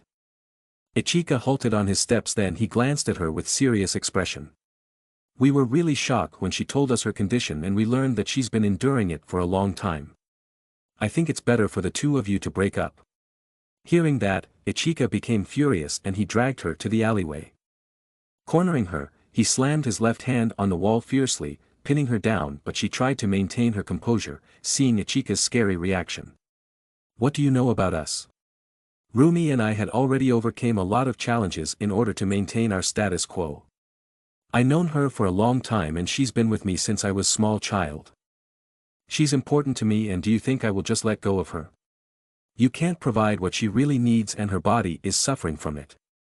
What's good on your relationship if you can't even make her happy? Huh? Tell me. Lady Nagant talked back to him. Ichika was lost of words and can't respond. Having a good relationship isn't enough if one of you is unhappy. The difference in your age gap is too much, and sometimes, it's better let go of the relationship in order to make her happy. The reason Lady Nagant was telling him this because she is worried about Merco and she already thought of her as friend. She doesn't want to see her suffering from her condition and find a better partner which is closer to her age. While trying to convince him to break up with Merco, she felt chill into her spine when she saw Ichika smiling conceited at her. Nay, kinda can. Do I seem like a child to you? Lady Nagant was completely shocked of the change in his tone and demeanor. It's like he's a complete different person. Aichikin moves his face closer to her ears and sweetly whispered, which made her face red that reaches her ears. If it is just sex you're talking about, I don't mind doing it with her. All day, all night, and she might not know this, but I love King like a rabbit. I afraid that she might not able to handle my libido. That's why, I'm telling you this now, Kainakan. Me and my cute bunny will be fine. MMH. Lady Nagant covered her mouth when she got aroused by his words. Aichikin gently blew her ears, which made her shivers, and her knees gave up and falls down to the ground. Lady Nagant saw him leave with an evil grin in his face, which made her felt humiliated. Just what the hell are you? She desperately yelled. Falcon. Aichikin didn't respond and just ignored her. Huh? No way. What's happening to my body? Lady Nagant felt something leaking under her skirt and she immediately stood up and ran away quickly in panic. Several hours later, Merco was finally awake on the hospital bed and Ryukyu together with Lady Nagant was worried that she suddenly sat up. Where am I? She looks around, holding her head. You should lie down for now, Merco. You're currently in the hospital. I brought you here when you suddenly passed out in Falcon's arms. Merco's face turns red out of embarrassment when she finally remembers what happened. She pathetic of herself when she fainted for something like that. You. What I am doing? Ryukyu willed herself, then she tell her something about their relationship. Merco, wouldn't it be more wise to break up with him instead of enduring it? Huh? You mean with Aichikin? Yeah. I think he's too young for you, Merco. Just dump that kid and find someone better who's closer to your age. Lady Nagant agreed with Ryukyu. Merco blinked her eyes twice for a moment, trying to comprehend what they mean, then she concluded with her eyes closed, I refuse. Huh? They were surprised but at the same time disappointed with her response. Merco jumps out of her bed, then she stretched her body like nothing happened to her. For me, breaking up with him means that I already gave up and admit defeat to him. I'm the rabbit hero, Merco. I will never succumb to anyone including my quirk. I rather endure with my life on the line than admitting defeat. They just can't comprehend what's going on in their friend's head. Then. Are you going to do it with him? I mean. Segs. What am I saying? Lady Nagant turns red while saying it. Merco happily smiled at them. I don't really mind doing it with him, but only when I want to, not from my body which was craving for it. It's not Aichikin's fault that our relationship turned out like this, and I'm happy that he understands my situation and he waits for me until I come back to him myself. We promise to each other that I'm going to train and get stronger while he'll try to bring back his strength when he's at his peak as the fearsome Captain Falcon. When that time comes, me and him will face each other again, but not in his invincible form. You see, he doesn't actually like his adult form because it makes him very strong without any effort. That's why he shows a lonely expression when he fight in that form. Ryukyu and Lady Nagant was surprised with how she understands Falcon more than anyone, but at the same time, they felt weird when she suddenly started acting like a maiden in love. In sense, it doesn't suit her because of her brash and tomboyish demeanor. These two are really strange couple. I feel you, Ryukyu. Now, let's continue patrolling. I want fight some strong villain. Merco returned to her energetic self again, then she noticed that Aichikin was not around. Wait. Where's Aichikin? Ryukyu glanced at Lady Nagant, waiting for her response since she's the one was supposed to be patrolling with him. I ran away. Huh? I ran away and left him alone because he did something strange to me. He might be patrolling by himself. Lady Nagant explained as her face turned red when she remembering what happened between them. That means, he's doing the job by himself. He reap what he sow for being annoying. Ryukyu followed. This is bad. Merco looks anxious. What wrong? The two glanced at her. When Aichikin is alone and bored, strange things will bound to happen involving him. I'm sure of it. That's why, there has to be someone who will watch over him when he goes out. Ryukyu and Lady Nagant just had a bad feeling knowing what kind of person Falcon was. Let's hurry. Meanwhile, since Lady Nagant left her post and never came back, Aichika has to do the patrolling all by himself. He was already regretting that overdid it with her, and he used one of his abilities called Charm of Venus, and it was very effective to her. He knows, it was wrong to use it on his comrades, but he just didn't like being forced to break up his relationship with Merco. Even though they're having difficulties together, he was trying to understand her situation and he's working hard to maintain their good relationship. He believes that the two of them can overcome it as long as they stay strong. Aichika took break and visit the nearest convenience store to buy some latte coffee. He sat at the bench close to the store, then looked up into the clear sky. This job is really boring. I want to go back to my workshop and create something. I'm not suited being a slave employee. He was looking forward today because of Rumi, but she fainted and sent to the hospital. That's why he's kind of feeling down. Jaya - a monster. Not far from his location, a humongous monster with black skin and several red veins popping out from the body. It appeared out of nowhere and it's rampaging around, causing a panic on the people around. Huh. Run *** Railway. Several people are passing in front of him with fear on their face when monster roared, which is hurting their ears. Where are the pro heroes? There were supposed to be someone patrolling around. They didn't notice him because of his outfit with his black formal uniform, which is usually for a salary man. Aichika sighed, then he stood up, drinking his can of latte in one gulp. Fine.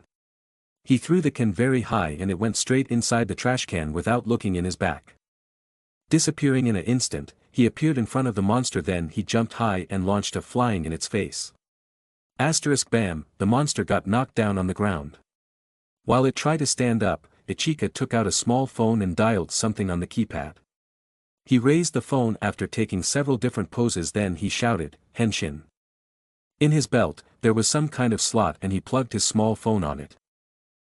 *click, complete, his belt was ejecting some small machine and it covered his whole body in a form of back armor suit with several gear attached to the body.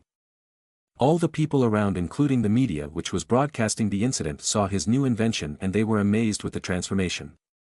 Behold my new prototype invention using nano machines, Hentai Kamen no. It's Kamen Raider. Oh no. I forgot the name again. Ah. It's Kamen Rider. He took a fighting pose against his opponent. When the monster finally stood up and balanced itself, Aichika jumped again, launching his right hand. He hit the monster in chest and its body lit up, turning back into a normal human. *PU, it was a salary man in his mid-20s who fell unconscious on the ground. Aichika was disappointed when he defeated his opponent easily, while the people rejoices when they saw him win the battle. He felt like he was just performing some kind of children's show in an amusement park. Yeah he just awkward waved at the people while they are thanking him for saving them. The children around really loves him, especially his armor suit. Inside his armor, he actually looks dejected and he didn't feel any accomplishment. When the incident finally ended and he was reporting to the police after canceling his transformation. He felt someone staring at him suspiciously from the top of the building, but it quickly disappeared. He must be just testing my abilities, he frowned, then he glanced at unconscious man who was just turned into a monster while being brought to the ambulance. There's no mistake. It's the trigger drug. This is the work of Villain Factory. They all saluted at him and immediately went to report to their higher-ups about the incident. On top of it, Aichika still prioritized the safety of the people over his amusement, so he continues to roam and patrol around the city district. In a certain alleyway in city district of Narahata, Aichika was smiling smugly towards Aizawa Shota, who was the Erasure hero, Eraserhead. Ha ha ha ha ha. Beside Eraserhead was Ms. Joke, who was laughing the whole time, and she was his partner for the next patrol duty. Good luck, you two. Have fun. PFFFFFFT. Foo foo foo. Aichika can't stop himself from laughing and Eraserhead looks irritated. Falcon really knows what to do.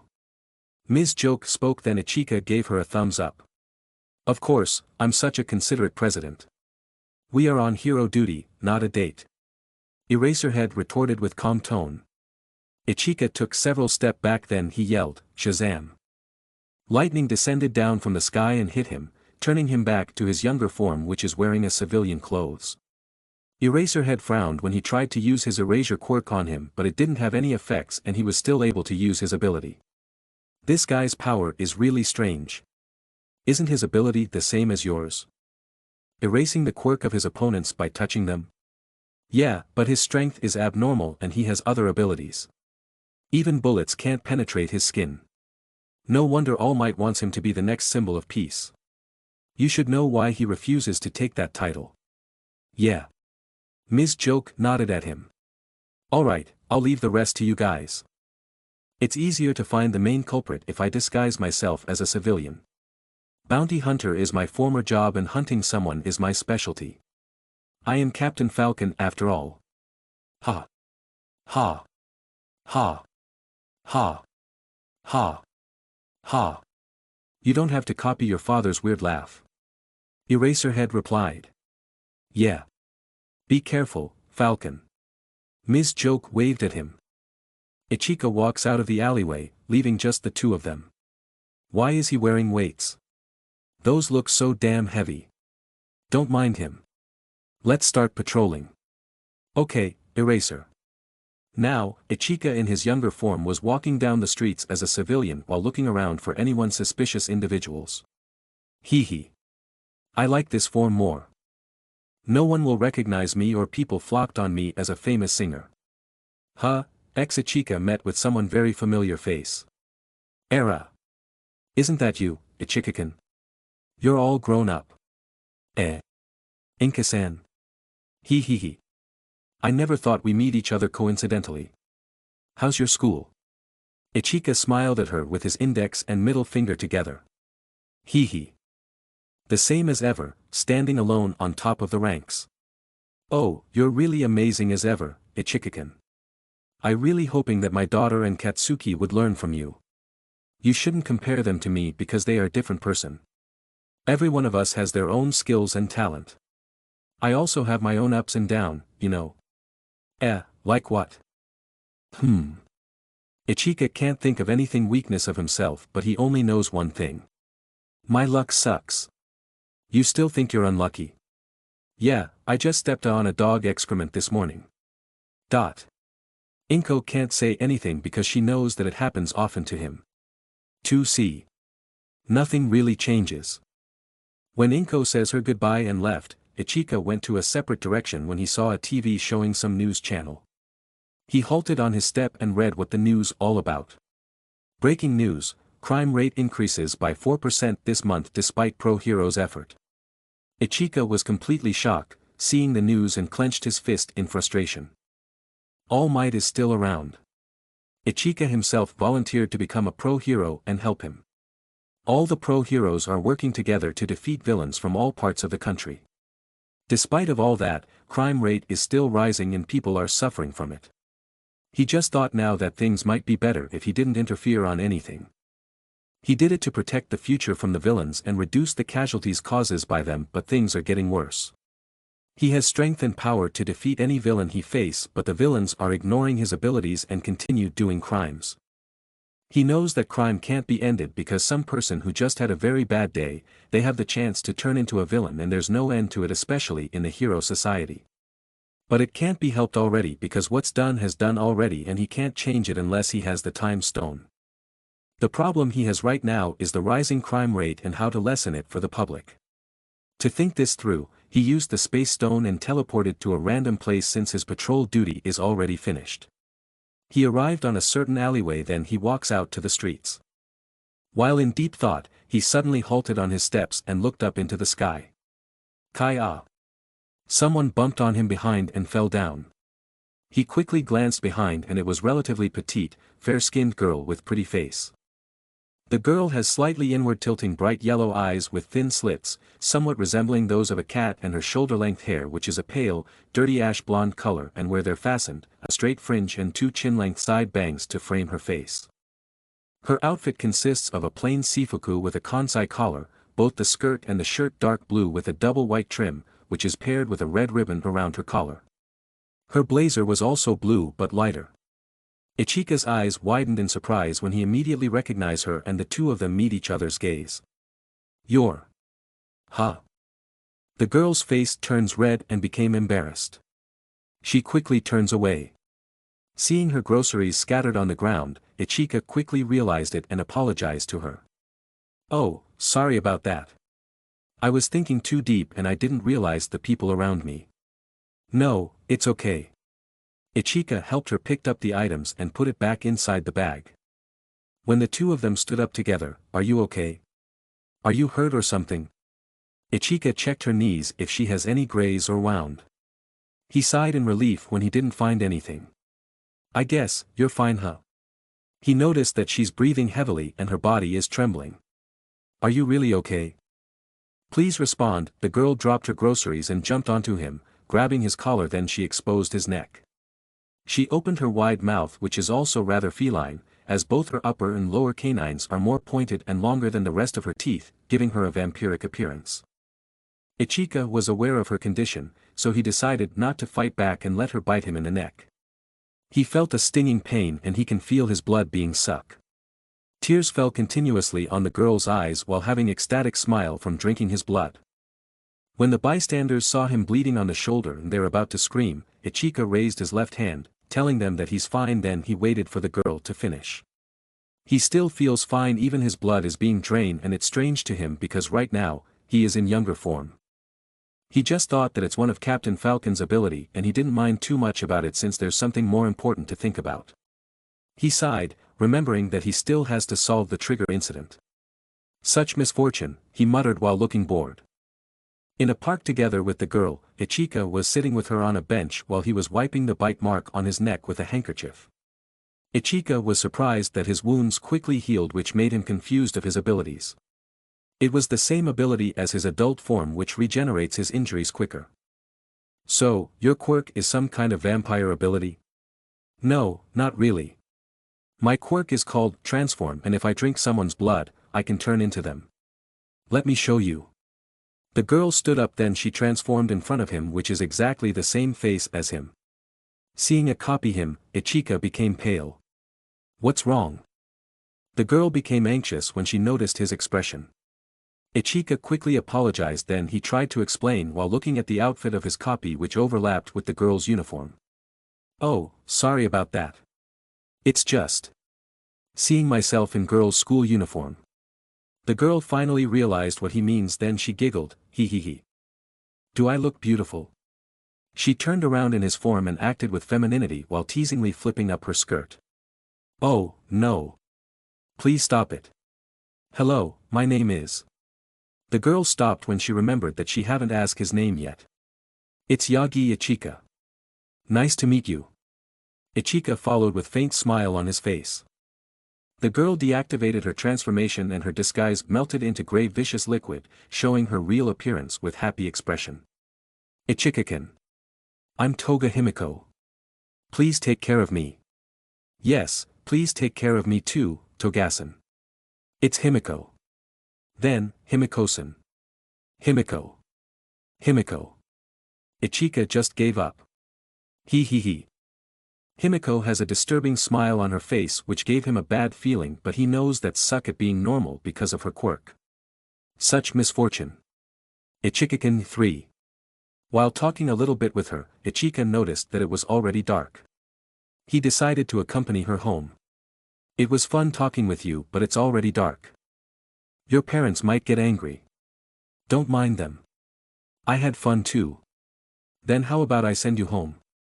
It's not good for a girl to walk alone in the dark." "Really? I'll be happy to walk with you," she responded with excited tone. Arriving in front of her house, Himiko's parents was very furious when they saw their daughter arrived late. "Himiko. Can you The two of them was surprised when they saw their daughter accompanied by a cool-looking guy with pink hair. Aichika immediately introduced himself, then slightly bowed in front of them. "Good evening. My name is Yagi Aichika." "Era?" "This young man seems very polite," the mother was intrigued. "Are you Himiko's friend?" the father curiously asked.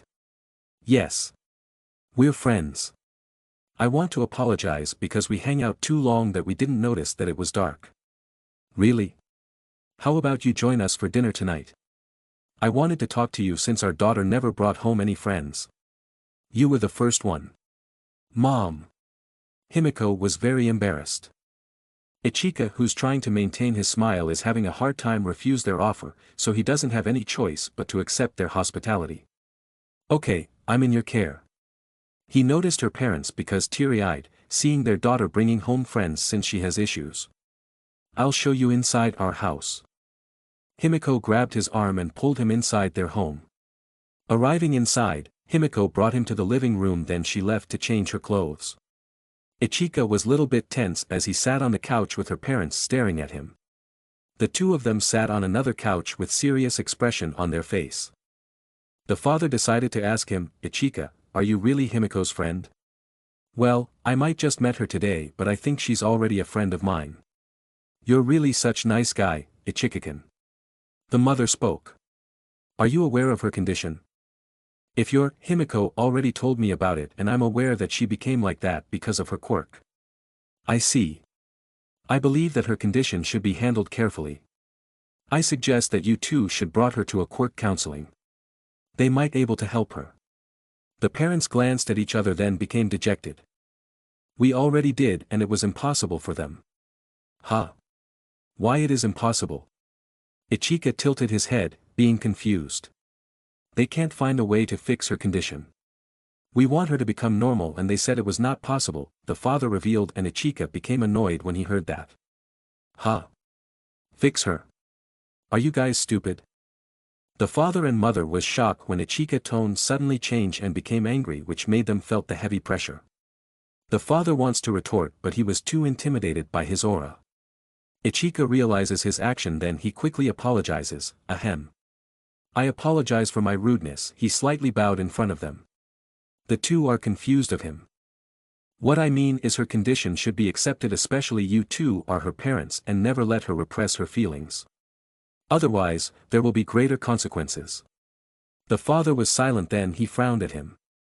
You're saying that you know her more than us, her parents? She's our daughter and you don't have the business to say what's good and bad for her. We know what we are doing. Ichika can't convince them, which he felt hopeless for them. May I ask who are your parents?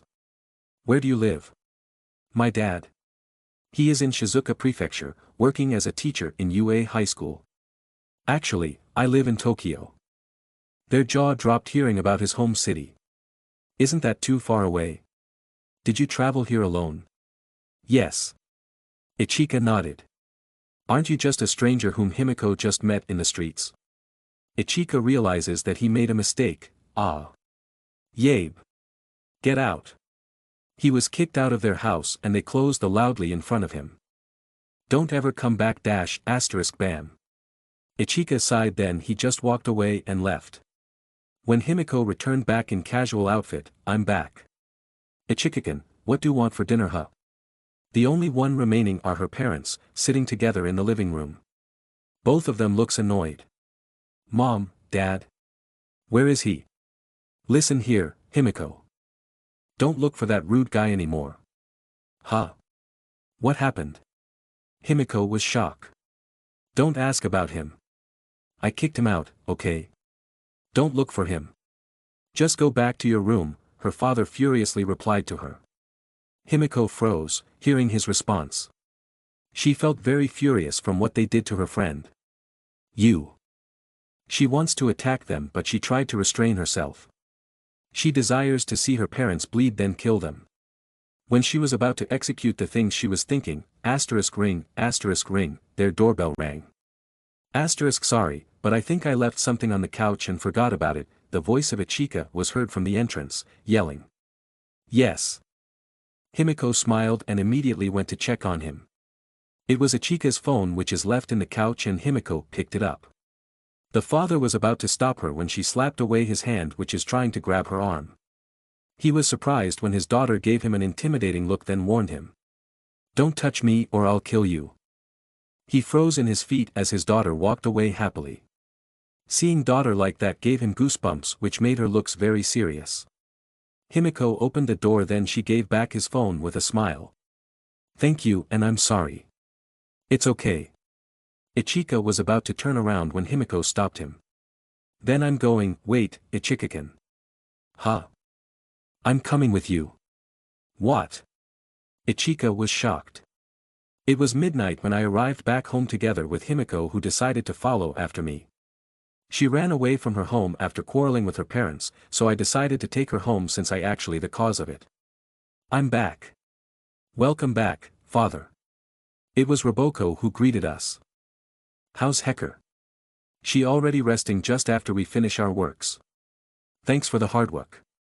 As we entered together inside room, Himiko was very excited looking around after she learned that I'm living in the Might Tower where the no hero lives. Hey, Aichikin. Are you All Might's son or something? Yeah, I'm his son, but he's currently working as a teacher in another place. Wow, that's amazing. Yeah. We'll prepare a room for you tomorrow, so stay on the guest room for the timing being. This place is more comfortable than my own room. I helped her by carrying her luggage inside the guest room and Roboco brought her some new blanket. Before leaving her room, Himiko, we'll talk tomorrow. Make yourself at home and if you need something, go ask Roboco. Okay, she cheerfully responded. Good night. Good night too, Aichikin. I nodded, then closed the door. Then I went back to my room and rest for the night. When morning arrives, I woke up early and went straight to my workshop while yawning. Good morning. Roboco was sitting on the couch while Hecker is napping in her lap. Good morning, father. How's your patrol duty yesterday? Boring. Rumi passed out when we met and my other supposed to be partners left me and never came back. That's awful. Anyway, where's everyone? Still sleeping. Okay, please look after Himiko for the time being. I have a meeting in my company today and present my prototypes to my investors. Yes. But those new android inventions. It's fine. I used the space stone and teleported. Shazam. Transforming to my adult form on the top building with my subordinates watching me arrive. Mr. President, we've been waiting for you. Let's go and start the presentation. I took out my smartphone, which has transparent screen that looks very advanced, and I ran several programs on the screen. My subordinates beside me are amazed by the new technology. When Aichika went inside conference room, he immediately walked to the front, then sit at center of the table. Greetings. A pleasant morning to everyone. Let's start the meeting. The atmosphere in the room was heavy and everyone looks very serious until one of them spoke to him. Mr. President, did you know how long the world has to wait for you to release them? That's right, Mr. President. Funds are already piling up and they want to buy your robot inventions. Aichika was silent because he was hesitating if he wanted to release those new androids or not. In his mind, AI are very dangerous if they evolved even more, especially when they have consciousness. One mistake, these robots will take over the world. Mr. President. Ugh. Okay. Bring out our first product. A beautiful young lady came inside the room and she has short pink hair and purple eyes. Her outfit was pink sailor uniform. Everyone was amazed of its appearance, looking like a real person. Asterisk hello. My name is Astolfo, it introduces itself. The people around the table nodded, seeing the first product, but one of them became furious realizing that there was something missing in the product. He stood up and slammed his hand on the table. Mr. President, this isn't what we asked for. Where is the animal traits? We put a lot of money for that, not on an ordinary looking girl. With Aichika, who remains calm on his complaint, he responded with serious tone. Look under her skirt. Huh? I said, look under her skirt and see for yourself. The man was confused, then he went in front to check the product. The atmosphere was tense as he willed himself to see what's under the robot and flipped up the skirt. What is this? His eyes widened in shock. What do you think? Aichika smirked. IIT has a bulge. This is not girl, it's a boy. What? Everyone in the room was completely shocked, then they glanced at their president. Times are changing and our company has to adapt. This is the new trend and some people in our society desire them. I think this product will sell a lot.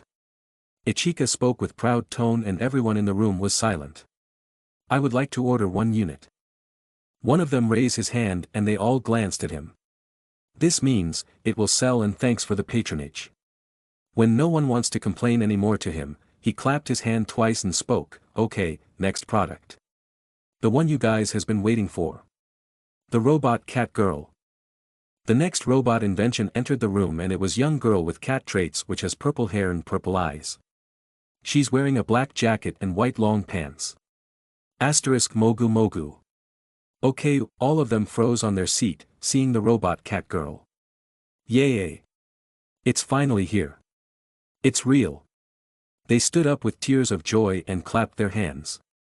Asterisk clap, asterisk clap, asterisk clap. Suddenly, someone came rushing to the room and it a woman who works at the company. She was breathing heavily from running. Mr. President, this is bad. Huh? What happened? Ichika stood up. The robots suddenly woke up and they started rampaging around the building. Who, asterisk oh me, you're kidding me, asterisk HA up right arrow HA down right arrow HA up right arrow HA down right arrow HA up right arrow HA down right arrow HA up right arrow HA down right arrow HA up right arrow HA down right arrow HA up right arrow HA down right arrow, asterisk UBY asterisk A, asterisk hahaha asterisk boom, asterisk boom, asterisk boom. After the loud voices, the building shook when several explosions was heard. Sorry, I'll be back in a minute. Ichika walked outside the room together with the woman. Asterisk I'm hungry. When the robot cat girl spoke adorably, the people around the room celebrated. After the presentation of his inventions, the meeting ended with his company earning a lot of money just from his investors. Ichika felt really tired and he outside to breathe some fresh air. Drinking some can of latte from a vending machine, he sat on a bench under the tree. Then he watched the people walking around the area. Asterisk ring, when his phone rings, he lazily took it out from his pocket and answered it. Hello.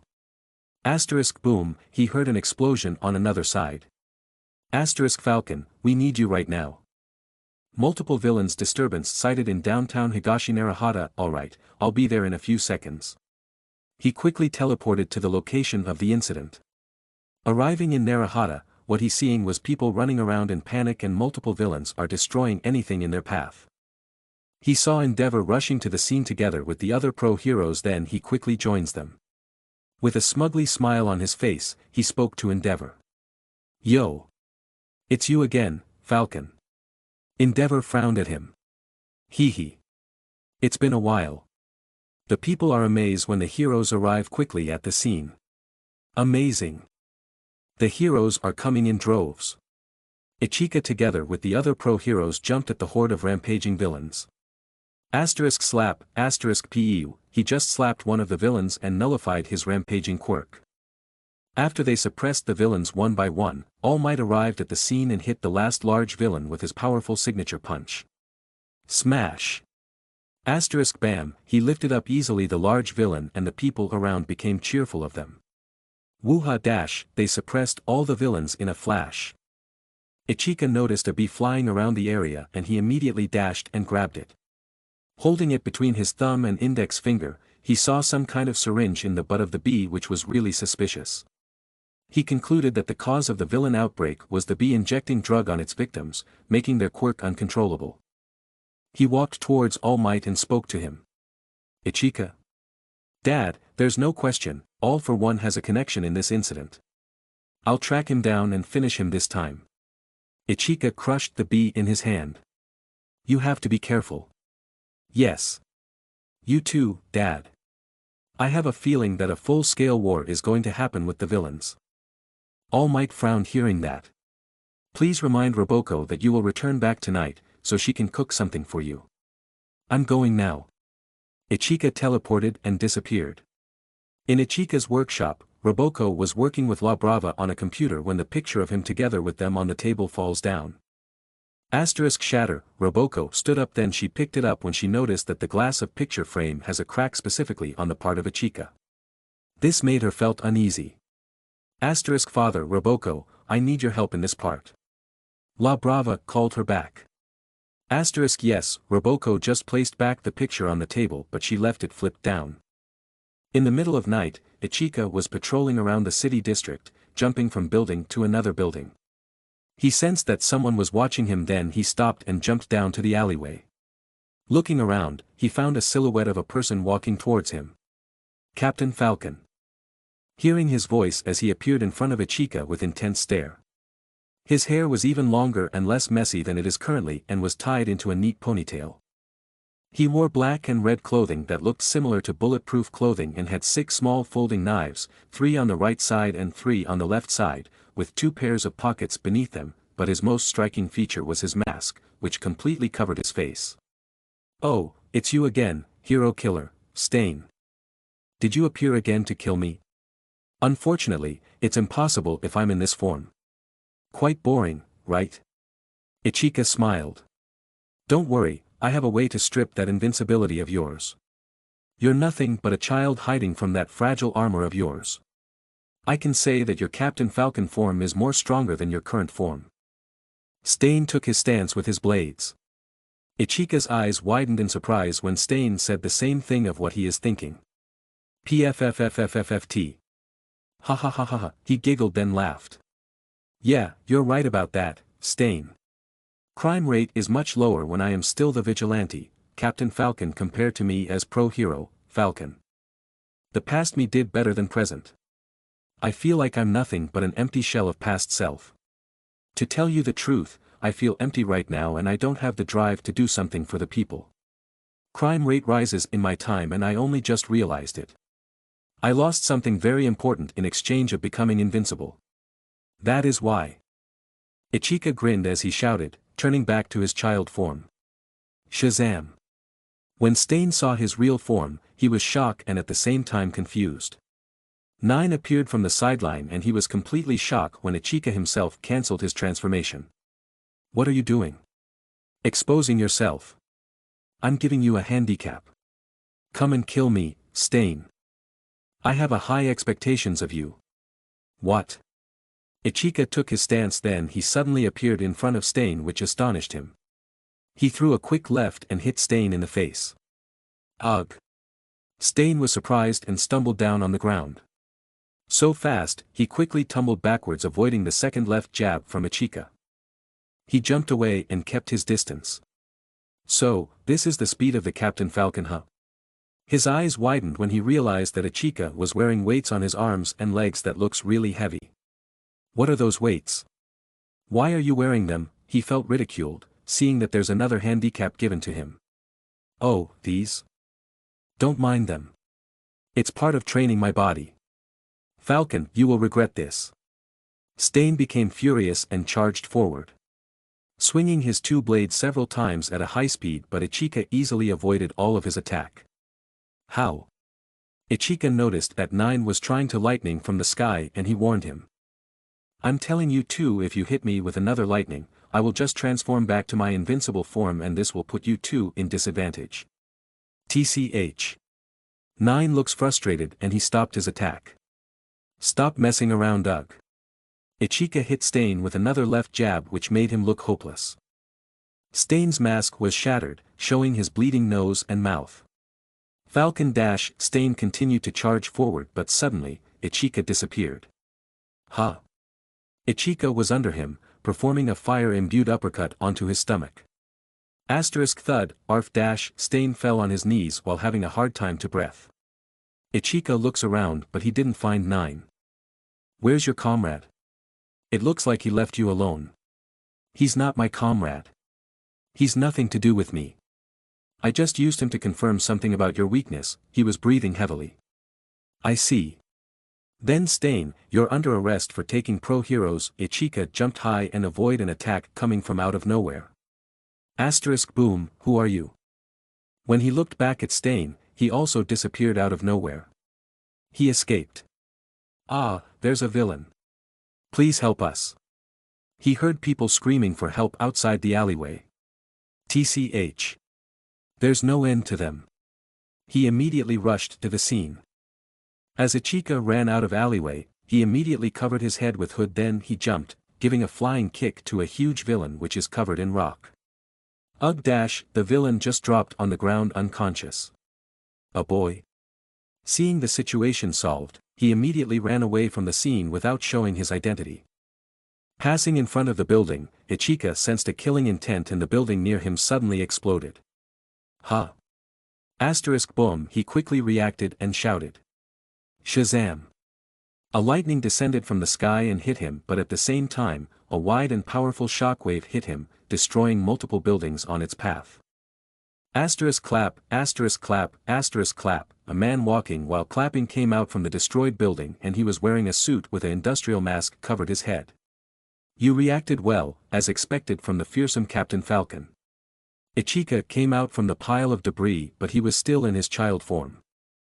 His head was bleeding while his body is full of bruises.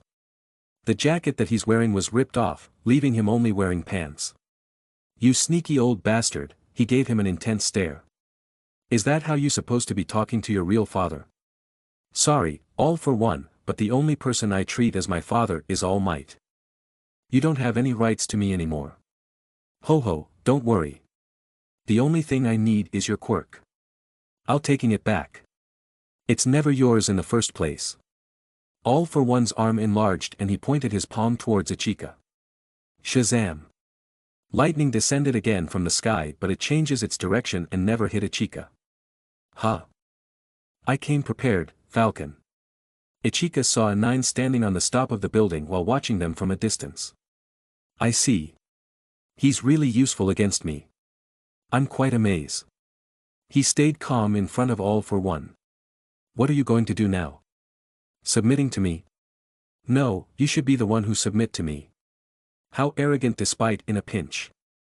Not really, I really love this kind of thrilling sensation. In a fight where I can be defeated and die. I want to overcome this kind of situation. Aichikin took off his weights on his arm then just dropped it on the ground. Thud, the weights destroyed the ground with its heavy mass. What? All for One was surprised, seeing every weights he drops from his arms and legs was so very heavy that he can feel the vibration on the ground. Let's settle this once and for all. I'm tired of hearing the news that you're still alive. TCH. I don't really like you, Falcon. I'm very happy to be unwanted by my real father. When All for One was about to launch a powerful shockwave but Aichikin suddenly disappeared. What? Thud, ugh. Aichikin appeared behind him after hitting him with significant strikes. 1, 2 miscalculated. All for One mumbled as he remained standing. Aichikin charged towards him with his fist shrouded with flame and lightning. Falcon, when he was about to hit him with his right fist, his arm entered on a void of black aura. Aichikin was surprised when his fist passed through on a different space and All for One's right arm turned into a chainsaw. He quickly pulled his arm but it was already too late. All for One cut his right arm with the chainsaw. Arf! Aichikin screamed and his face became pale as he tried to endure the pain. He jumped back several times while trying to stop the bleeding of his missing arm. Feeling weakened, he fell down on his knees. Ugh. I really messed up this time. I forgot about Kurogiri's ability. You will die in few minutes due to the toxic substance. Any interesting to say before you die? It already looks hopeless for Aichikin as his arm never stops bleeding severely. When All for One was about to grab his head to steal his quirk, your power is mine now. He tried to steal his quirk when he touched him. Huh. Instead of despairing, Aichikin has a chilling smile on his face which shivered All for One to his spine and froze his body. This was the first ever time that felt true fear since it's been a century and he can't remember the last time he felt fear to someone. All for One took a step back as Aichikin swung a over left counter with his left fist which hit All for One on the chest. Thud, ugh. All for One was thrown away in the distance. Aichikin charged forward which there's no slowing in his movements and he jumped high above All for One who is lying on the ground. Heel of shame. He performed an axe kick and hit All for One in the face and broke his industrial mask. Boom, Aichikin steps on his chest while staring at him with indifferent expression. We're going back hell, All for One. You, Falcon. All for One screamed. Ugh. Ah. Aichikin threw up severely some blood for his mouth. This is my final trump card. All for nothing. All for One was completely shocked sensing something from his right arm. What is that thing? Take this. Dragon shell. Aichikin's severed right arm bursted in blue flame and grew back as he slammed his fist on All for One's face. Boom, the ground shattered, spreading cracks to the surroundings. Aichikin raised his right arm again. This time I'll make sure that you're dead. This time his fist is imbued with lightning and fire, Falcon punch. Asterisk boom, there's already no sigh of movement from All for One's body. Aichika tried to hit him again but he felt body weakening in every second. Falcon punch. Asterisk boom, he already pulverized All for One's head. Not enough. Asterisk boom, he hit him again. Ugh. He threw up some blood again but he endured it and hit All for One again.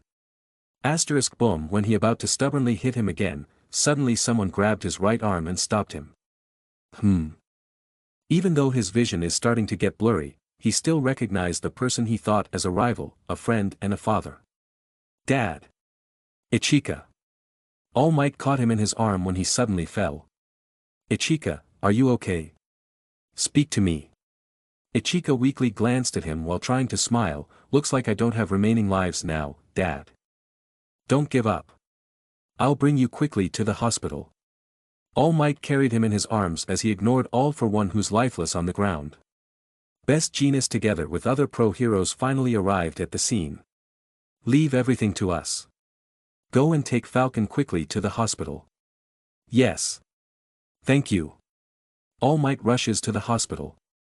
While running, Aichika tried to remain conscious and spoke to him. It's futile, Dad. I won't make it. Don't give up. We'll be there in a second. All Might started to panic. All Might, I leave everything to you. Aichika. Please tell Rumi that I love her. Haha. Three'll be greedy in my last second. I love everyone in Might Tower, our home. Please. Also. Tell everyone. That I'm sorry. Aichika lost his consciousness and his body shows no sign of life. Aichika. When All Might arrived on the hospital, doctors quickly check on Aichika's body but they all look saddened and shook their head. I'm sorry, All Might, but sad to say. He already passed on. No. All Might fell on his knees and the doctor patted his shoulder while he's grieving. April 1st, 2023. From author to all my readers, I love someone criticizing my work and telling what's the bad part on it. I like those comments/reviews and I appreciate it. But comments/reviews like which are completely empty and doesn't tell me what to improve are trolls. I also love them because I am a troll myself, but not on a bad way. Life is little steps at a time. As long as you keep moving forward even it is slow, it will be fine. To me, having haters means I'm starting to get famous and I'm happy that my work is recognized by others. Thanks to everyone who took their time to read my work and also thanks for the support you gave to me. Soon, it's going to be 3 years since I wrote in this platform. I experience a lot of things even though it's just a fanfiction and now, I'm planning to make original. The problem is. My brand is harem and it was inevitable. My community are mostly harem lovers with segs. Trying to make something out of the community you build will lead to disaster. Like those authors who always creates OPMC then suddenly, make a weak one which turns into a disaster and receives a lot of criticism. What can I advise to them is focus on the genre you always use and think of how you will improve it. Those comments and criticism are important because it tells the authors which part should be improved. If you find someone better than you, don't compare yourself to them and continue working on your project. Life is not about giving up and failure and mistakes gives you a lesson. We are just programmed by schools not to make mistakes then they deduct the points on our grade. Now, we are afraid to make mistakes which is holding us back from moving forward in life. Before you knew it, 2 years, 5 years, 10 years, you haven't made a single step in your life which is really bad and it can cause you depression. For those who want to write, you have courage yourself to make mistakes and learn from it. Every single small steps are important. Looking back in the future, you will be happy seeing the great progress in your life. Having small dreams and big dreams are important even it is impossible. Just connect the dots and you will be successful even in real life. Anyway, happy April Fool's Day. When Merco heard the news, she was completely shocked and immediately rushed the hospital. Entering the room, she saw All Might in deflated form but he's still wearing his hero costume. He was sitting on the side while crying in front of the bed with a person which face is covered with a white cloth. Merco trembled and she can't believe what she's seeing. She walked slowly towards the person lying on the bed then she took off the white cover on the face. Her eyes widened, seeing the peaceful expression with faint smile on the person. This is not true. You promise me, you idiot. Don't leave me like this. Tears fell from her eyes and screamed, Ichika. What's the meaning of this? Wake up. This is not a good joke. She grabbed the body of Ichika. Ryukyu and Lady Nagant arrived on the room, breathing heavily when they saw Merco losing herself as she shakes the lifeless body of her lover. Ichika. You told me that you will wait for me. Why did you went ahead? The two of them quickly tried to stop her. Ichika's body just falls down on the bed. Ichika. Merco realizes that he was already dead and she felt the pain which broke her heart as she grieves on his body which is slowly turning cold. You are listening to this audiobook on webnovel Audiobooks Tkthigud. Her face became totally mess which she hid while leaning on his chest. You. Ryukyu and Lady Nagant just tried to help and comfort her to overcome the pain of losing the one she loves. Meanwhile, in the heavenly realm, Venus in her real form was sitting down on a white room with Ichika in his teen form whose head was lying on her lap. Ichika's eyelid twitched and slowly opened when his consciousness finally returned. The first thing he saw was the face of the beautiful goddess. You died again, Ichika. Huh? Ichika looked around, then he realizes that he returned back where he came from before he reincarnated. I'm back. Congratulations, you finally defeated the main boss of the villains, but at the cost of your own life. You are really reckless. How was everyone? Everyone is okay except you. Do you want to know what's happening after your death? Ichika turned his head and looked away. A lot of people loves you and they are crying right now on your dead body. Ichika felt guilty leaving them like that, but for him, that's just how it works. People die when they're killed. Simple as that. But there was a feeling inside his chest which is really heavy and uncomfortable to him. He still has some regrets remaining on his heart, but unfortunately, he's already dead. Ichika, do you want to be reincarnated again somewhere or go and ascend to heaven? I'll let you choose. Ascend to heaven. I'm already tired of living again. I already had enough suffering. Okay. Anyway, where's All for One? He was supposed to be here with me after I killed him. Did he went straight to hell? About that. The goddess looked away and Ichika noticed that she was acting strange and he sat up, staring at the goddess with squinted eyes. Tell me the truth. Where's All for One?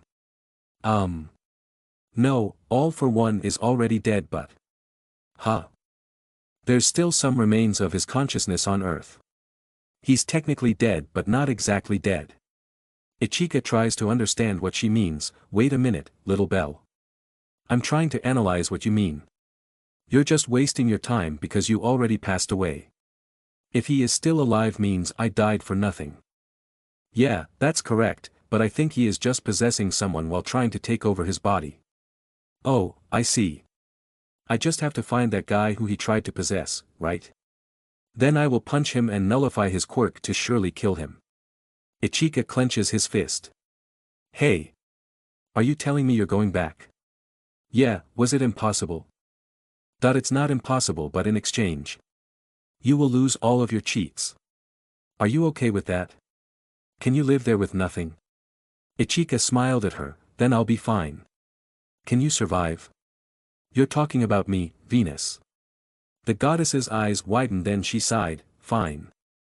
Seems like you won't change your mind no matter how many times I warn you. Thanks for worrying about me, but as I told you, I'm going to be fine. The goddess touches Ichika's chest with her palm, then his body lit up. After that, she smiled to him. There will be no next time when you die again. This will be the last time. I'll remember. Please build an older body for me. I don't want that child vessel. Wait. Didn't you already took away all of my cheat? How can I create one for you? Oh, you mean the genius intellect cheat? It's more like a curse than a cheat. As for the Imagine Breaker, seems like it's impossible for me to take it away unless you died again and you let it chooses its own new wielder. Just take it as my gift. I might get scolded after this. Don't tell me. Misfortune really loves you. Ugh. Such misfortune. Ichika felt dejected. Okay then, you may go back. I'll be waiting here until my vessel is finished. The goddess suddenly embraced and kissed him on the lips as his vision shrouded by light and loses his consciousness. When he woke up, slightly opening his eyes. Huh.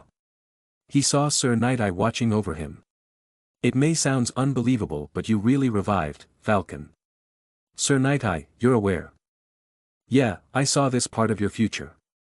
When Aichikin sat up, he held his head when he felt a headache. Are you okay? Yeah, how long I've been unconscious? Not really, more like you're dead for almost 3 months. What's strange was there is no signs of your body going under stages of rigor mortis. I already talked to All Might about your revival and he was glad that you'll be back soon. I see. What about everyone? I haven't told anyone aside from All Might. You should go and see for yourself. Aichikin went out of his bed and checked his body. He feels weak and look malnourished. His stomach was making rumbling sound which signs that he's hungry. He took a deep breath then yelled, Shazam. There's nothing but awkward silence. I see, you lost your powers. Sir Night-Eye concluded while watching him. Yeah, the same as last time. Aichikin clenches his right fist but suddenly, it bursted in flames which is blue mixes with yellow. His arm turned into some kind of a dragon which shocks Sir Night-Eye. So, it's awaken. Yeah, it's a mysterious power sealed in my right arm. It's not actually a quirk. Aichikin suppressed his power and the blue flame shrouding his arm turned into an ordinary flame covering his fist which is flickering with electricity. He was surprised when he didn't lose his falcon's power. So, this doesn't count as a cheat. I'm quite thankful for her.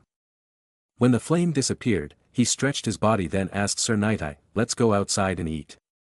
I'm quite hungry. Okay. Sir Night-Eye accepted to accompany him. While eating burger at a family, Aichikin ordered a lot of dishes from the counter which surprised Sir Night-Eye, seeing the large pile of empty plates on the table. He ate like there's no tomorrow and he ordered another set from the menu. Falcon, tell me. Just the what the heck are you? Sir Night-Eye asked him with serious tone. There was a bit of silence while Aichikin was eating then he answered after he wiped his mouth with a tissue. It's better if you don't ask me that. You'll just be disappointed if you learn the truth. There are things that shouldn't better be known. I won't stop until you tell me the truth. Everything is going according to the future I saw on you. Others are showing me completely different future and it feels like the world is only revolving around you. I see. So, the future you are seeing on others is still the same but it doesn't show any connections to the current timeline. That's right. I looked up at All Might's future and he was supposed to die in few years but in your future, he still looks healthy and actively working as a veteran pro-hero. The direction of the future is going according to yours. That is why, I'm suspicious of your existence itself. Okay. But sorry, I can't tell you. Sir Night-Eye became silent while staring at him. You will only learn the truth after you passed away. Aichikin followed. You mean, it's something spiritual? Sir Night-Eye realized something. Yeah, something like that. Last thing. Answer me honestly, Falcon. This might be my hunch but you have the ability to see future, right? Aichikin smiled, nope, not really. More like, I know the future. Sir Night-Eye was surprised when he heard that. But it's useless now since everything is going on different direction. I don't know now what's going to happen in the future. If you are telling the truth, I want you to tell me what is supposed to be my future. Are you sure you want to know? Yeah, answer me. Aichikin gave him a serious look then he responded, 3 years later, there will be a joint mission to raid the hideout of a Yakuza and you are one of the casualties who lost his life. That was supposed to be your future. There was a moment of silence then Sir Night-Eye stood up when he noticed that Aichikin already finished eating and he stood up from his seat. I see. Thank you for answering my questions, Falcon. Aichikin gulped his remaining drink. Oh, as my token of thanks, I shall reveal a little bit of your future to you. You actually have more than 10 wives in the future. PFFFFFFT. Aichikin spitted out his drink in surprise then he coughed several times. Asterisk cough, asterisk cough, asterisk cough. I don't know how you did it but congratulations to you. Sir Night-Eye followed then he went ahead. Hey, wait. Please explain to me. Ichika quickly followed after him. Sir Night Eye stops the car near the cemetery, then Ichika went out as he looks around place. Are you sure they are here? I wonder what they are doing here. Did someone died when I'm still unconscious? I don't know. Why don't you check yourself? Sir Night Eye also went out next from the car, then he leads the way for him. When Ichika went back to his workshop in the Might Tower, he found no one including his robot daughter. Since he broke his phone when he fought against All for One, he doesn't have any ways to contact his friends or his subordinates in the company. All he can do is to rely on Sir Night Eye to take him to them. Where did Roboco go? She wasn't supposed to be allowed to go out of the workshop without my permission first. Aren't you too restrictive? Even though she's a robot. But I heard that you are secretive of your advanced technology, that you don't even want to share them to anyone. I don't really care about my patents. People are free to access the information on how to make them in my website. What I can't tolerate is to let my daughter go outside without anyone accompanying her. What if some bunch of scumbags approach her? Sir Night Eye became silent when he saw Ichika turned into some kind of doting father which is acting different from his age. Falcon, she's a robot. Roboco is completely different from other robots I made. Her body might be made of machine, but she has consciousness of a human. Sir Night Eye was shocked of Ichika's explanation. Falcon, you. Yeah, it's the same as a human with robot quirk, and it's a completely taboo towards life. That is why I want to discontinue the project and just return back and focus on creating new support items. Yeah, that might be better. It's dangerous if someone find out about it. Don't worry, no one can create Roboco other than myself. Even they found out the secret, it will be futile. Roboco is my only greatest and cutest creation in the world. You sound like a proud dad. Hee hee. Always has been. When they arrive at the location, they found a group of gloomy people wearing a black outfit. Some of them are crying and one of them is Toru. Nijire and Momo look sad while Himiko looks angry. Roboco still has stoic expression while La Brava beside her was holding her hand in worry. The girls are confused on why are their famous pro-heroes attending the funeral like Merco, Lady Nagant, Ryukyu, Best Jeanist, Ed Shot and others, which looks really sad. Bakugu and Izuku was also in the funeral together with their parents and they also look very sad. Beside them was the orphanage caretaker which was crying together with the children from the orphanage. Merco in her formal suit went towards the headstone and offered down some flowers. She tried to suppress her tears then muttered, "You idiot." Asterisk sniff, she can't take it anymore and quickly walked away. Seeing the people he knows mourning together, Ichika felt awkward for being late on the funeral, then he silently joined them at the back of the line. "I'm wondering who died," he whispered. "I don't know." Sir Night Eye responded. "I didn't brought anything with me. It's wise and polite to donate the money before the funeral, but I'm late. I haven't even talked to the family members of the dead. Don't ask me. I'm the one who paid your bills in the family restaurant." "Yeah, sorry. I'll pay you later." When it was near their turn to go to the headstone, "This is kind of nerve-wracking, Sir Night Eye. I don't have anything to offer." "What's wrong with that?" "'Cause I'm rich. Just shut up and pray later." While being nervous, Ichika noticed that someone was staring at him. Huh? It was Roboco and she was staring at him squinted eyes. Ichika smiled at her and waved his hand. Roboco tapped the shoulder of La Brava, then she pointed at him. La Brava's eyes widened in shock, but Roboco covered her mouth to stop her from making loud noises. Ichika together with Sir Night Eye walked to the front when their turn comes and everyone was shocked when they saw him. Huh? Isn't that? When Ichika read the name of the dead on the headstone, in memory of Yagi Ichika 20x times 20x times 1, what, dash.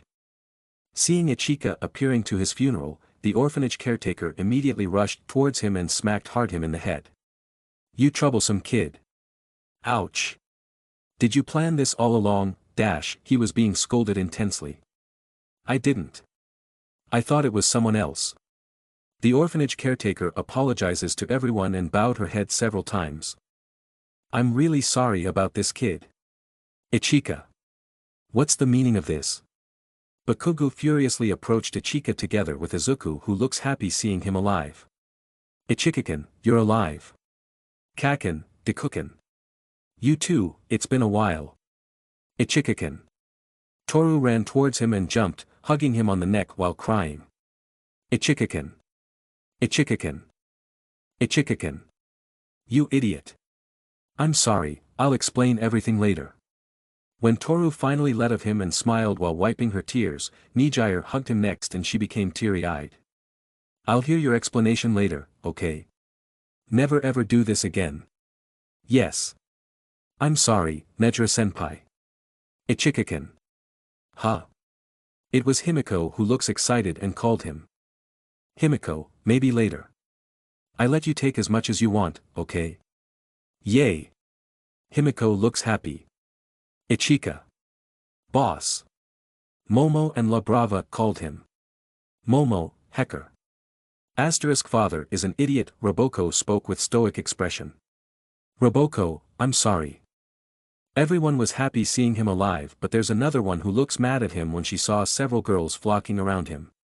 You're quite popular, right? Ichika. When Ichika stiffly glanced to his side, he saw Merco intensely staring at him together with Ryukyu and Lady Nagant who looks disappointed at him. Rumi. He was sweating profusely and his voice trembled. Hey, Rumi. Can you hear me out first?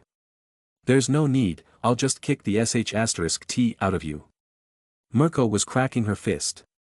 In panic, Ichika quickly separated himself from Nijire then he quickly ran away. Nijirundeo Ichika Merco chases after him and tries to kick several times. Ichika easily evaded all of her attack while running around. Rumi, please listen to me. Did you know how painful it is when I saw that you're dead? I'm sorry. You idiot I'm sorry. Please forgive me. Even I was not aware of what's happening. After that, the funeral turned into chaos because of him being alive and he tried to compensate for the misunderstanding that he caused. Everyone is happy and grateful that he was still alive. When he returned back to the Might Tower, he lied down on the couch in his workshop, looking tired after he sent home the people who attended his funeral. Ugh. That was tiring. It's all your fault for fake dying. La Brava retorted as she sat in front of the computer and continued working on their project. I was on coma and I don't know what happened during the time when I'm still unconscious. For me, everything is fine as long as Ichikikin is fine and alive. Toru sounds happy. Just what are you doing that you ended up like that? Momo asked him. Ichika thought that it's already fine to reveal his secret, so he decided to tell them. Momo, you know about Fujiwara Ichika, right? The acting president of Hero Commission. Momo's face turned red when she heard the name of the guy she likes, Of course. He's also working as a pro-hero and CEO of Yamagi Industries. He's a very busy man and I admire him, she spoke with flustered tone. While they are talking, Nijire was silent on the sideline while drinking iced tea that Roboco served her. It's good. Thanks. Well, that person you admire was actually me himself. What? Momo was completely shocked. How's that possible? I mean, you and him looks closely the same and I already have some suspicion but you can confirm it with your parents. They're actually aware of my identity, so that's why they are pushing our engagement at that time. Ah. Momo remembered and realized on why are her parents teasing him with the younger Ichika. No wonder they are acting like that to me. Also, Nejire-senpai knows my identity because she acts as my first lady when we go on a meeting. When they glanced at Nijire, she smiled and nodded at him. He's telling the truth. Ichika, why don't you just transform in front of them? It's more believable if they see it themselves. Ichika scratches his temple with his index finger. About that, I lost that ability when I fought to death with a villain boss. Huh. Everyone was surprised when he spoke that. That was also the reason why I was coma this past several months. Toru stood up and she slapped Ichika in the face. Slap, you idiot. How can you make us worry like that? Pu, she grabbed his right hand and showed her crying expression to him which made Ichika a little guilty. 2M sorry, Toru. Toru realizes what she did was wrong because Ichika already apologizes to her several times and she hurt him. She let go of his hand, then she ran and went out of the room. I'm sorry, Toru. When Ichika was about to follow after her, the other girls stopped him. Please give enough time. She was the one who's most devastated after your death. Okay. He sat back on the couch then sighed. Anyway, what happened this past 3 months? Roboco decided to answer him, about that father. Few months ago, Grandpa All Might has decided to step down as the pro hero and retired from the front lines. Why did he do that? It's still too early for him to retire. Grandpa didn't tell me the details, so you should ask him yourself. What is he doing? He is the symbol of peace. When father was in coma, there were bombers who attacked the Tokyo Sky Egg and destroyed the building. Grandpa rushed to the scene and saved all the people not only once but twice. He ran out of time and his secret was exposed to the public. This is the cause of the rise in crime rate, and he has to deal a lot of them that depleted his time. Now, Grandpa has no other choice but publicly announced his retirement. Ichika stood up when he learned the reason. This is my fault. If it wasn't for me being incompetent, this will never happen. The rising crime rate shows the result. Lifting his hand, 2 gemstones appeared floating in his left palm, then he held on it. Where is father? He's currently having a conference with the media. That's why, he wasn't able to attend your funeral. I'm not dead anyway. Where are going? Momo asked him. You guys watch the TV. I have something very important to tell everyone and I will reveal it to the world. Sorry, but I have to go now.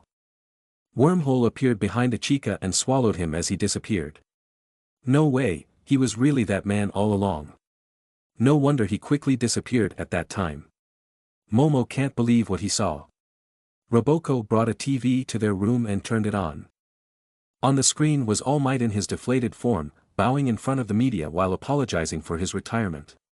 The people all over the country starts to panic, seeing the symbol of peace revealing its weak form to the public. Suddenly, a wormhole appeared above him and someone came out from it, landing beside All Might, in which surprised him. The media was also surprised with his sudden appearance. Ichika? Sorry, father, but I can't take it anymore. Ichika with serious expression also bowed in front of the media and apologized to the public. I'm sorry. The media was completely shocked. Hey! Did you hear that? Yes, he just called All Might his father. Don't tell me he's that humored son. Then he is All Might's son. The people has mixed reactions learning about All Might having a son. Ichika took the microphone, then he spoke. All of you villains hiding from the darkness. You guys must be celebrating learning about my father's retirement. He might be retired, but he's still active as a veteran hero. If people need him, he will come to help, but he has a limited time now. If you are thinking that you're safe, don't forget that I'm still here. Villains are my pocket money source.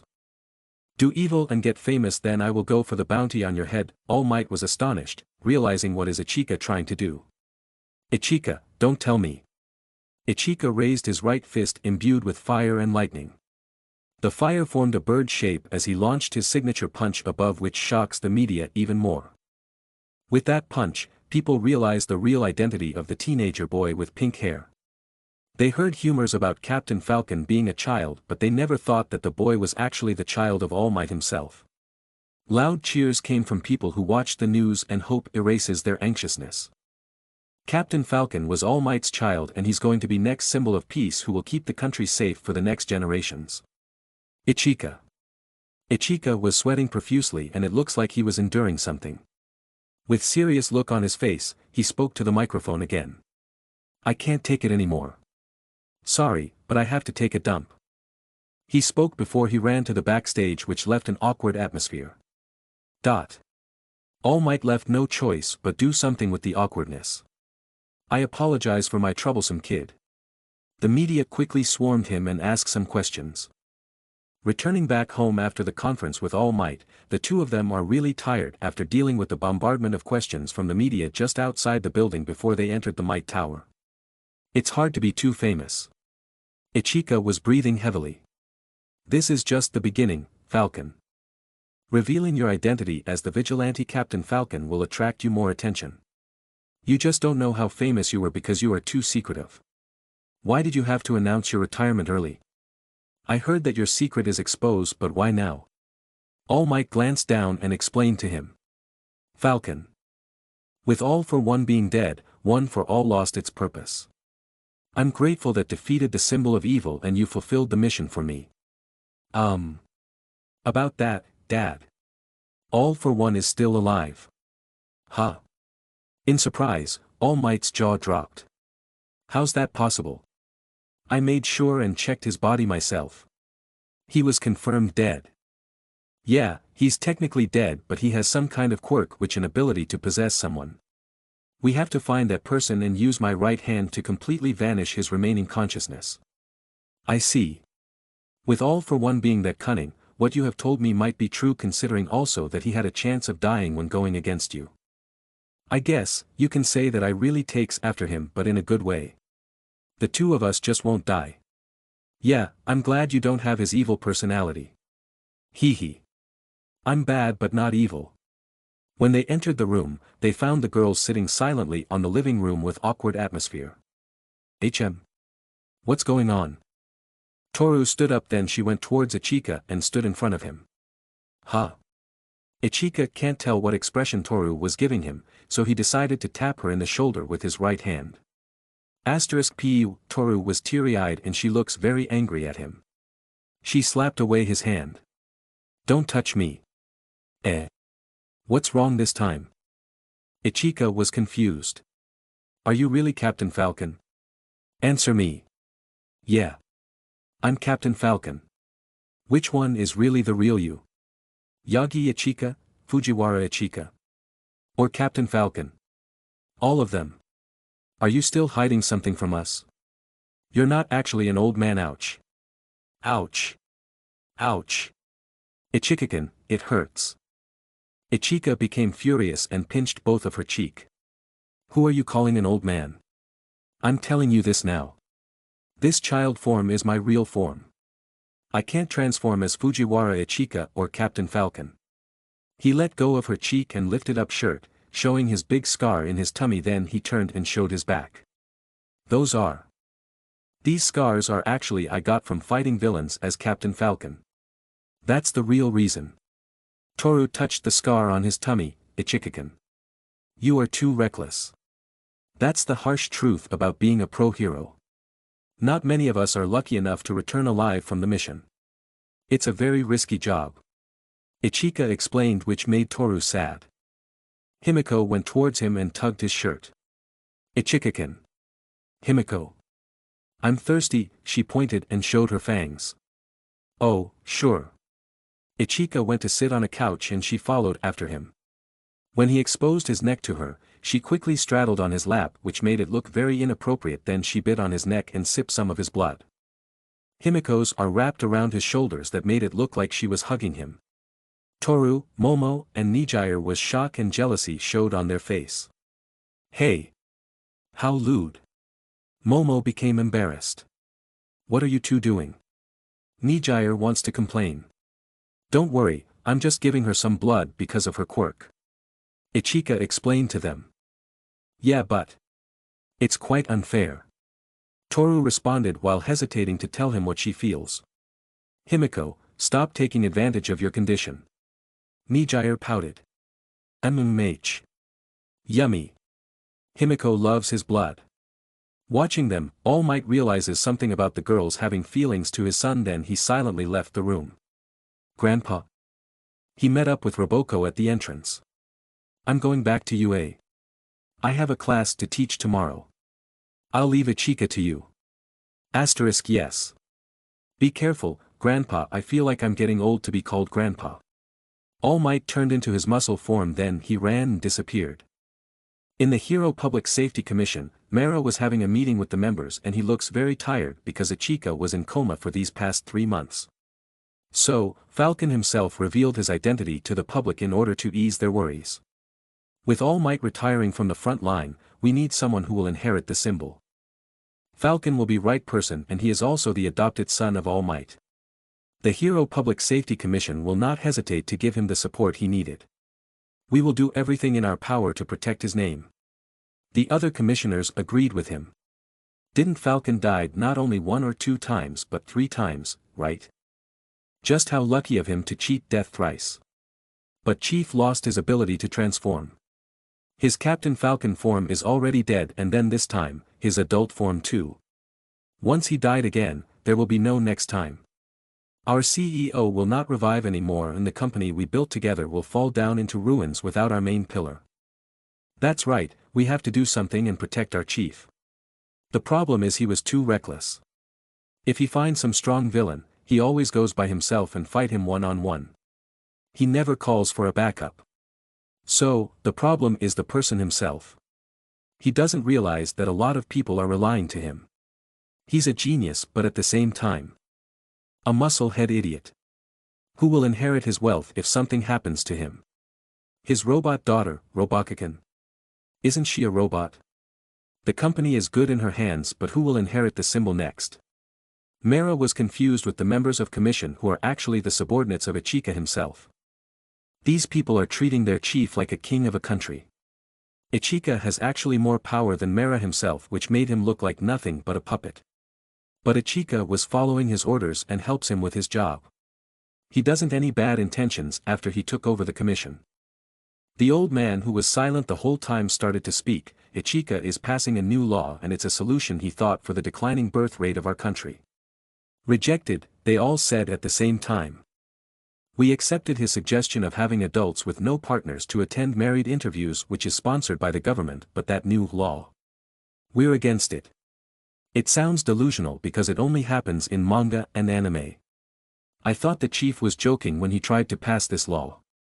It is not possible. I can already imagine my wife choking me to death if I took another wife. This harem law is not applicable in this country. That's right, my wife was cute and kind in the past, but she turned into a monster after we got married and had children. Bringing another wife is a big no-no for me. I agree. I brought this topic to my wife several months ago, and I slept in the park for 3 days and 3 nights. What is the chief thinking when he tried to pass this law? All the commissioners became dejected after suffering from the topic itself. The old man decided to suggest, how about we run a trial with this law and use the chief as an example? I got information that a lot of girls are living together with him. Someday, one of those girls will give birth to the rightful symbol of peace and protect our country from evil. With that, we can secure the next symbol, and at the same, we let him taste of his own law. It's a win-win situation. Everyone was silent for a moment, then they all suddenly pointed at him in agreement. That's right. Mera just had a headache with their meeting. Several months later, Aichikin just finished building his new android, and it's a beautiful young woman wearing long skirt-made outfit with long lilac silver hair and violet eyes. Hey, Aichikin. What's with this android? Her looks pissed me off. Why is her boobs so big? Are you showing us the type of girl you like?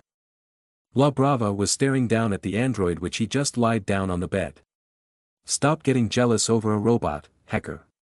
This is new body for little Belle. She's the one who requested it to me. Now, I think of it. She suddenly stopped working and didn't wake up. I tried to repair her body, but I didn't find any problem. It's like she uninstalled her own program. Yeah. When Roboco detected something from the new android when it suddenly glowed up. Father, something strange is happening, so, she's starting. Huh. But we haven't installed anything yet. La Brava was confused. I already did by using the parts from Little Belle, so, from now on, we shall call her Belfast. Belle for short, the adult version of Little Belle. When the new android stopped glowing, it woke up. You. Welcome back, Belle. Opening its eyes. She glanced first at Aichikin, who was smiling at her, then she looks on her surroundings. Good morning, Aichikin, everyone, she greeted them. You remember us? La Brava was surprised because she thought her memory was corrupted. Of course, Manami and Roboco, right? Also everyone here in my tower. Toru, Momo, Nijire and Himiko. Amazing. You remember all of us. I'm glad Aichikin is still alive. I thought we lost him. Belfast smiled and glanced at Aichikin, then she sat up from the bed, then she tried to stand up. Ichika held her hand to help her balance herself as she steps forward. I'm fine now. Belfast tried to walk by herself but she falls down and Ichika caught her in his arms. She took advantage of her situation and hugged him comfortably with full of affection. I'm so happy. Oi.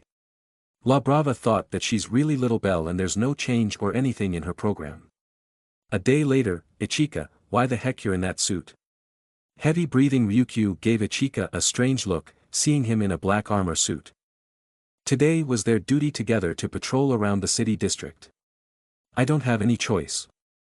I can't transform anymore. I can only rely on my tall armor to hide my younger form. You should probably retire because once you enter high school, you don't have any more time to report on your duty. I'll be fine. I work as independent like Rumi anyway. Ichika just shrugged his shoulder like he's not thinking too much about it. Speaking of Merco, she's currently working in Saitama, raiding a villain hideout. She'll be fine too. I believe in her. The two of them started to walk around their area while talking together. Aren't you feeling hot inside that armor? Nope, this armor has a cooling system inside just like an air conditioner. Amazing, right? Yeah, but why does it look like villain? It's quite intimidating. Just my taste. You're quite weird. Instead of becoming a model hero, you're going the opposite way. I'm not really a kind person but at the same, I'm not evil either. If I will say a word, you can call me a bad boy. Oh, really? Ryukyu just stared at him with indifferent expression. Of course huh? Ichika saw several men wearing a suit and they are walking arrogantly on the streets. When he recognized the man in the middle, he grabbed Ryukyu in the arm and pulled her. Hey! He covered her mouth to avoid her from making noises then he checked if they didn't notice them. HMMP. Ryukyu tried to struggle but he was too strong for her. SSH. Stop making unnecessary noises. We found our target and he has connections with the big-time drug dealers. Ichika whispered which made her calm and quiet then he let go of her. I thought you were trying to do something to me. Oh, maybe I'll try next time. I'll crush you down, Falcon. Ryukyu glared at him.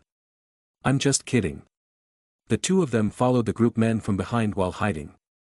They tailed them to the alleyway then they found an entrance door. The group of men looked around first before they entered together. We have to call some backup. Ryukyu suggested. No, we'll check inside first. Ichika pressed some device on his wrist then his armor lit up. Huh? Ryukyu was surprised when his armor turned into a ugly overweight guy with bald skin on top of his head. He is wearing a formal suit. What is that thing? Ryukyu looks disgusted. It's ugly bastard armor suit Mark III. This is to counter the perverted women who are stalking me from school. Amazing, right? I want to question your sanity. Ryukyu felt intimidated and stepped away from him. It's quite effective against Shotokans. Ryukyu looks quite uncomfortable with the appearance of his armor. Those hooligans will recognize you. You have to disguise yourself too. Ichika used his teleport to brought her some clothes to disguise. Ryukyu looks embarrassed when Ichika was watching her. Turn around. Okay. After changing, she's now wearing a red dress with long blonde wig on her head and the bangs covered the half of her face. She looks very embarrassed. You look beautiful. Shut up. It's really such a waste. This is who am I. I will never change. Ichika smiled which is disturbing because of his ugly armor. Don't mind it. In this mission, you have to be feminine because you will act as my wife. Huh? Please be professional. This is for the sake of infiltrating this place. Why don't we call the police to raid this place? You don't know if they have connections or spy working on the police department. The leader has already escaped before they raid this place. Why are you so untrustful? It's not like I don't trust them, I'm just being cautious. All we need is to catch a glimpse of the leader and I'll automatically call the authorities. Just trust me on this. Ugh. Fine. Okay, let's go. Ichika grabbed her hand which made her shiver to the spine and got goosebumps. All she can do is to endure and imagine his real appearance. Your name will be Yuko and you're calling me, darling, since I'm your husband. Ugh, she became more uncomfortable and her face became pale. Ichika became disappointed of her. You shouldn't someone based on his appearance. I know, but this is just too much. If someone really looks like that, he should at least make some effort to improve himself. Hey! What's important is the inside, not outside. No one will marry you if you're that judgmental. I'm not planning on marrying anyone. It's such a waste. Stop saying those words and leave me alone. I heard that you already turned down 7 marriage interviews just these past 3 months. I told you I'm not marrying anyone, so please stop pushing me to those marriage interviews. Ichika sighed as the two of them opened the door and entered inside. As they walked down to the stairs, they found another entrance. Then they looked inside. Huh. Inside was a dark room with people drinking together and having a party. The room was filled with smoke and the two of them were completely shocked when they saw some of them having sex like a wild animal in the sideline. Ryukyu suddenly fell on her knees and she was breathing heavily. Yuko, are you okay? I don't know. My body just suddenly feels hot. Her face was flushed and she's holding her chest. Darling. While Ichika was confused, a screen showed inside his armor and his eyes widened when he read the information. The smoke in the air contains aphrodisiac and anyone who inhaled it will be aroused the person's sexual desire. *T. Hold on, Ryukyu. You just have to endure until we see the leader, he whispered. Then they entered the room together. The people inside are busy with their own business and they didn't mind them since they're wearing disguise. When they are about to reach on another room, guards appeared one by one until the two of them are completely surrounded. Ryukyu looks very weakened, so Ichika covered her while looking around. Hello there. Ichika and Ryukyu are being surrounded with guns pointed at them. Shoot them. At the announcement of pulling the trigger, Ichika embraced Ryukyu with the large body of his armor and protected her from the bullets which rained upon them from different direction. Huh. What's with this ugly fat ass? Bullets are not working. It must his quirk. Suddenly, Ichika ejected from the back of his armor and hit the crooks with different kinds of combination. Arf. Ugh. Ah. 4 crooks are down in an instant. That pick hair. He's All Might's son. It's little brat Captain Falcon.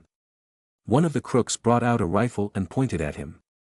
When he was about to shoot him, his rifle suddenly flew out of his hands. What? He levitates in the air and slammed hard in the ceiling. Ugh. Then he fell down on the floor and arm got dislocated. Arf.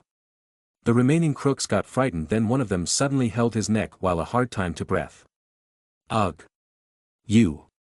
Help me. He fell down and lost his consciousness. The remaining few doesn't know what happening anymore, which caused them to panic. When they turned around, they saw standing with menacing smile on his face while cracking his fist. While Ichika is approaching them without any care of the guns they pointed at him. No no no. Bang, Ichika slightly tilted his head and avoided the bullet. Bang, bang, with his extreme speed, he easily dodged all the bullets. When they tried to pull the trigger again, they ran out of bullets. Click, click, they all shivered in fear and stumbled on the floor. Wait. Let's have, one of his comrades flew out and slammed on the wall. Ugh. Please wait. Another one was unable to breathe, then he was pulled somewhere by unknown. Listen. Ugh. Wah. With only one remaining crook which was sweating profusely in nervousness. No please. Ichika squatted down in front of him and spoke, now, will you care to tell me who's in charge of this place? I don't know. I don't know anything, he shook his head. So, you're saying? It's a waste of time to ask, right? I swear. I don't know anything. Please spare me. Ichika grabbed him in the face with his left hand and extracted some information using the Mind Stone. Wah. After getting the information he needed, the crook lost his consciousness and his mouth became bubbly. So, the leader is hiding in that place. Sorry for him, he will end up in Tartarus. There's no place for him to hide anymore. When he went back to his armor, he just tapped it with his left hand, then it glowed up and dispersed. The small particles of light went to the device on his wrist. He glanced at Ryukyu, who's lying on the floor unconscious. Strange. After sniffing the sweet scent of smell of the smoke, he wasn't affected. Then he remembered that the crooks he faced just now didn't get affected too. He concluded that it only works on females. He decided to carry Ryukyu in his arms and made her breathe some fresh air outside to reduce her arousal. After that, the police arrived and he gave reports about the situation while wearing his black armor. The police finished the job and arrested the leader together with his remaining crooks. When Ryukyu woke up, she found herself lying on a couch in her office. She sat up and looked around. Ugh. She remembered the event happened before she lost her consciousness. She can still feel the heat on her body because of the drug, but not that much. Depression came to her for unable to do anything and became even burden to her partner. She was blaming herself for being useless during that time when she was needed the most. Ichika finished the job by himself while even protecting her from the crooks. You're finally awake. Ichika entered her office while carrying a tray with glass of cold water and medicine. He placed it on the small table, then he sat beside her. Are you okay now? Do you still feel the effects of the drug? Ryukyu was embarrassed of her condition. Little. I brought you to the hospital and they gave me the medication for your condition. You have to drink the medicine once a day for 3 days to lessen the effects. Ryukyu became silent as she drank her medicine, then relaxed herself. She sighed, looking sad. What's wrong? I'm sorry, Falcon. I wasn't any help to you. Ichika smiled at her. It's fine. It can't be helped since you were disabled by the drug. It's feel like I don't deserve my ranking as a top 9 pro hero. I feel like I don't even deserve to become a hero. Hearing her depressing words, Ichika sighed and leaned his back on the couch. Those who doesn't deserve to be a hero, I already eliminated them from the rankings. You. Who's still on the job, working as a hero means that I already approve of you.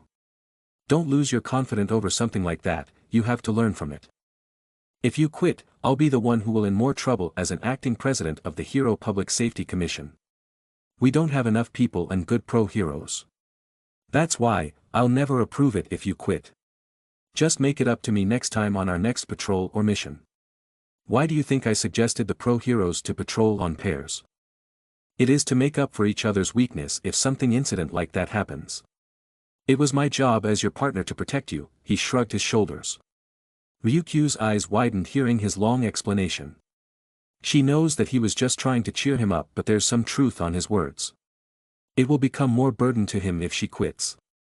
She still have continued working as a pro hero if she wants to make up for him. Ichika. Thank you. Ichika was surprised when she called him with his real name. Hee. I'm glad, you're okay now. Seeing his heartwarming smile, Ryukyu's face flushed while gazing at his face. Her heart starts to beat faster and she wants of becoming closer to him. Even though he's younger than her by 10 years, his personality and behavior is same mature as an adult. She thought that it must be his experience from transforming as Captain Falcon which has an adult form.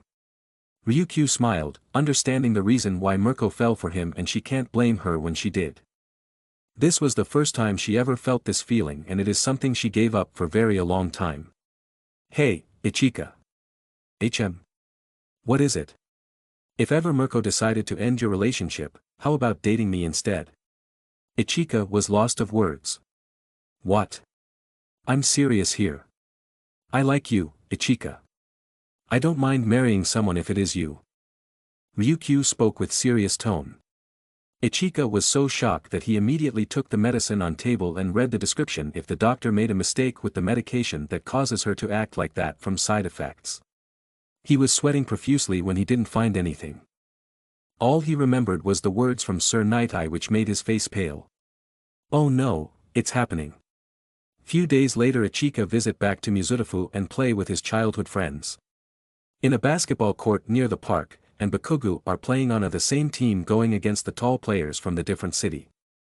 With Ichika dribbling the ball from the half-court, the slight eye contact with Bakugu made him throw a lob and Bakugu quickly ran, passing his guard, then he jumped and catched the ball midair. Die.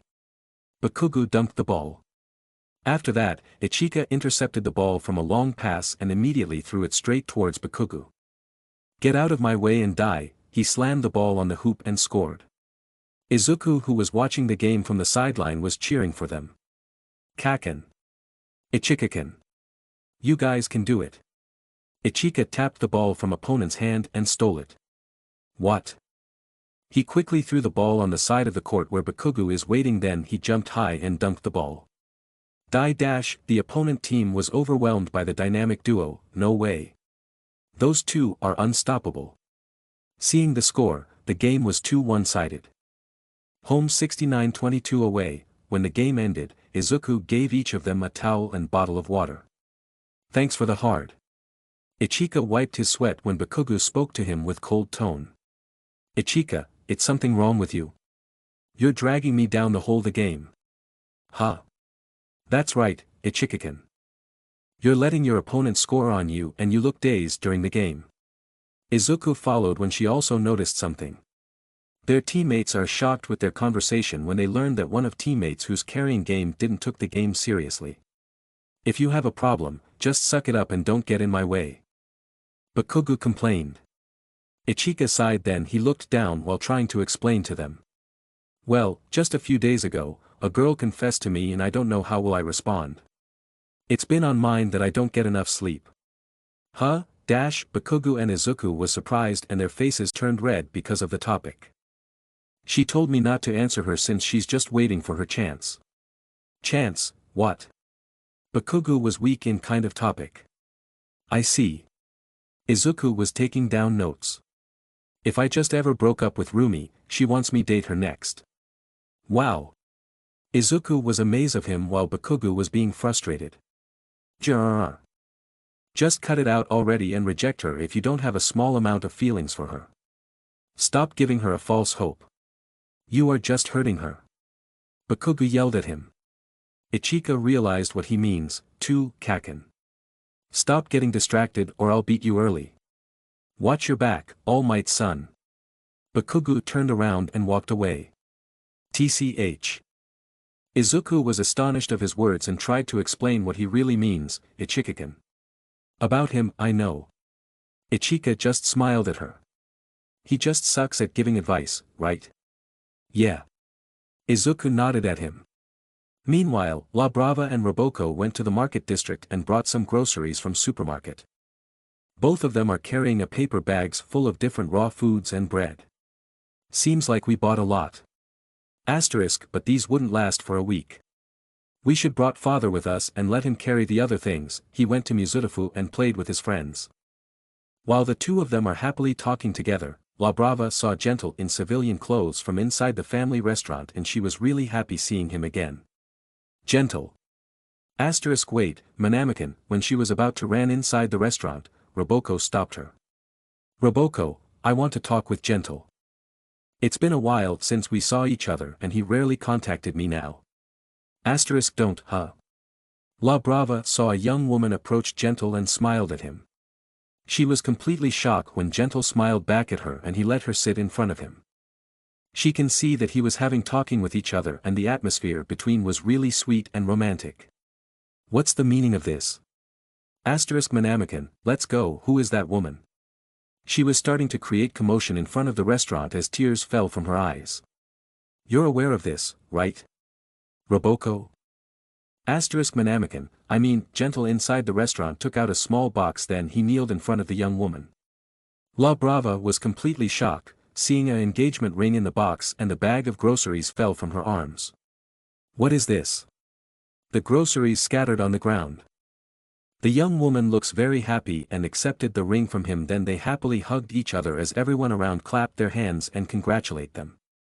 La Brava's heart sunk seeing the one she loves being taken away by someone he don't know. Roboco. I thought you were my best friend. She ran away while blaming her friend. Manamakin, Roboco wasn't able to ran after her. At the beach near the city, Aichika and Izuku was running together at the seashore. One more lap. Yes. Izuku was breathing heavily and tired while Aichika haven't dropped a sweat yet. Faster. Yes. Suddenly, Izuku stumbled down and fell on the sand. Kai-ah. Ichika halted then glanced at her. What are you doing? Stand up quickly. You have persevere if you want to become a real hero, he spoke with strict tone. Yes. Izuku immediately stood up but he was too tired to run anymore. Noticing this, Ichika sighed as he scratched the back of his head. *ring, he took out his phone and read the message. He was surprised then he quickly placed back his phone in his pocket. Sorry, Dekuken. There's an emergency at home and I have to get back quickly. What happened? I'll send you home first. Ichika grabbed Izuku on the wrist then he teleported with her. How? Izuku was surprised when they arrived in an instant in front of her apartment. I'll explain next time. See you on our next training. Ichika raised his hand then he disappeared. Arriving in his workshop, he quickly went to the room of La Brava and found Roboco sitting on floor beside entrance door of La Brava's room. Roboco looks very sad, father, what happened? After explaining everything what happened to him. I see. Gentle is going to get married to someone. It must be shocking for her. I never thought it will happen this early. Father, let me talk with her. If this continues, she's going to quit and I don't want that. She is my best friend, I think we should give her some time to recover from this. Father, Roboco was begging at him. She's showing some emotions which never shown to others. Ichika sighed then he opened a wormhole beside him. He can't refuse his adorable daughter who rarely asks a favor to him. Also, La Brava quitting her job will cause a lot of trouble to him and his company. Thank you, father, Roboco hugged him then she quickly jumped inside the wormhole. I guess I can leave Hecker to her. This reminded him of Ryukyu's confession to him. If he rejected her, that will affect her performance just like his current situation. That's why, he decided to think through things first and before he answers.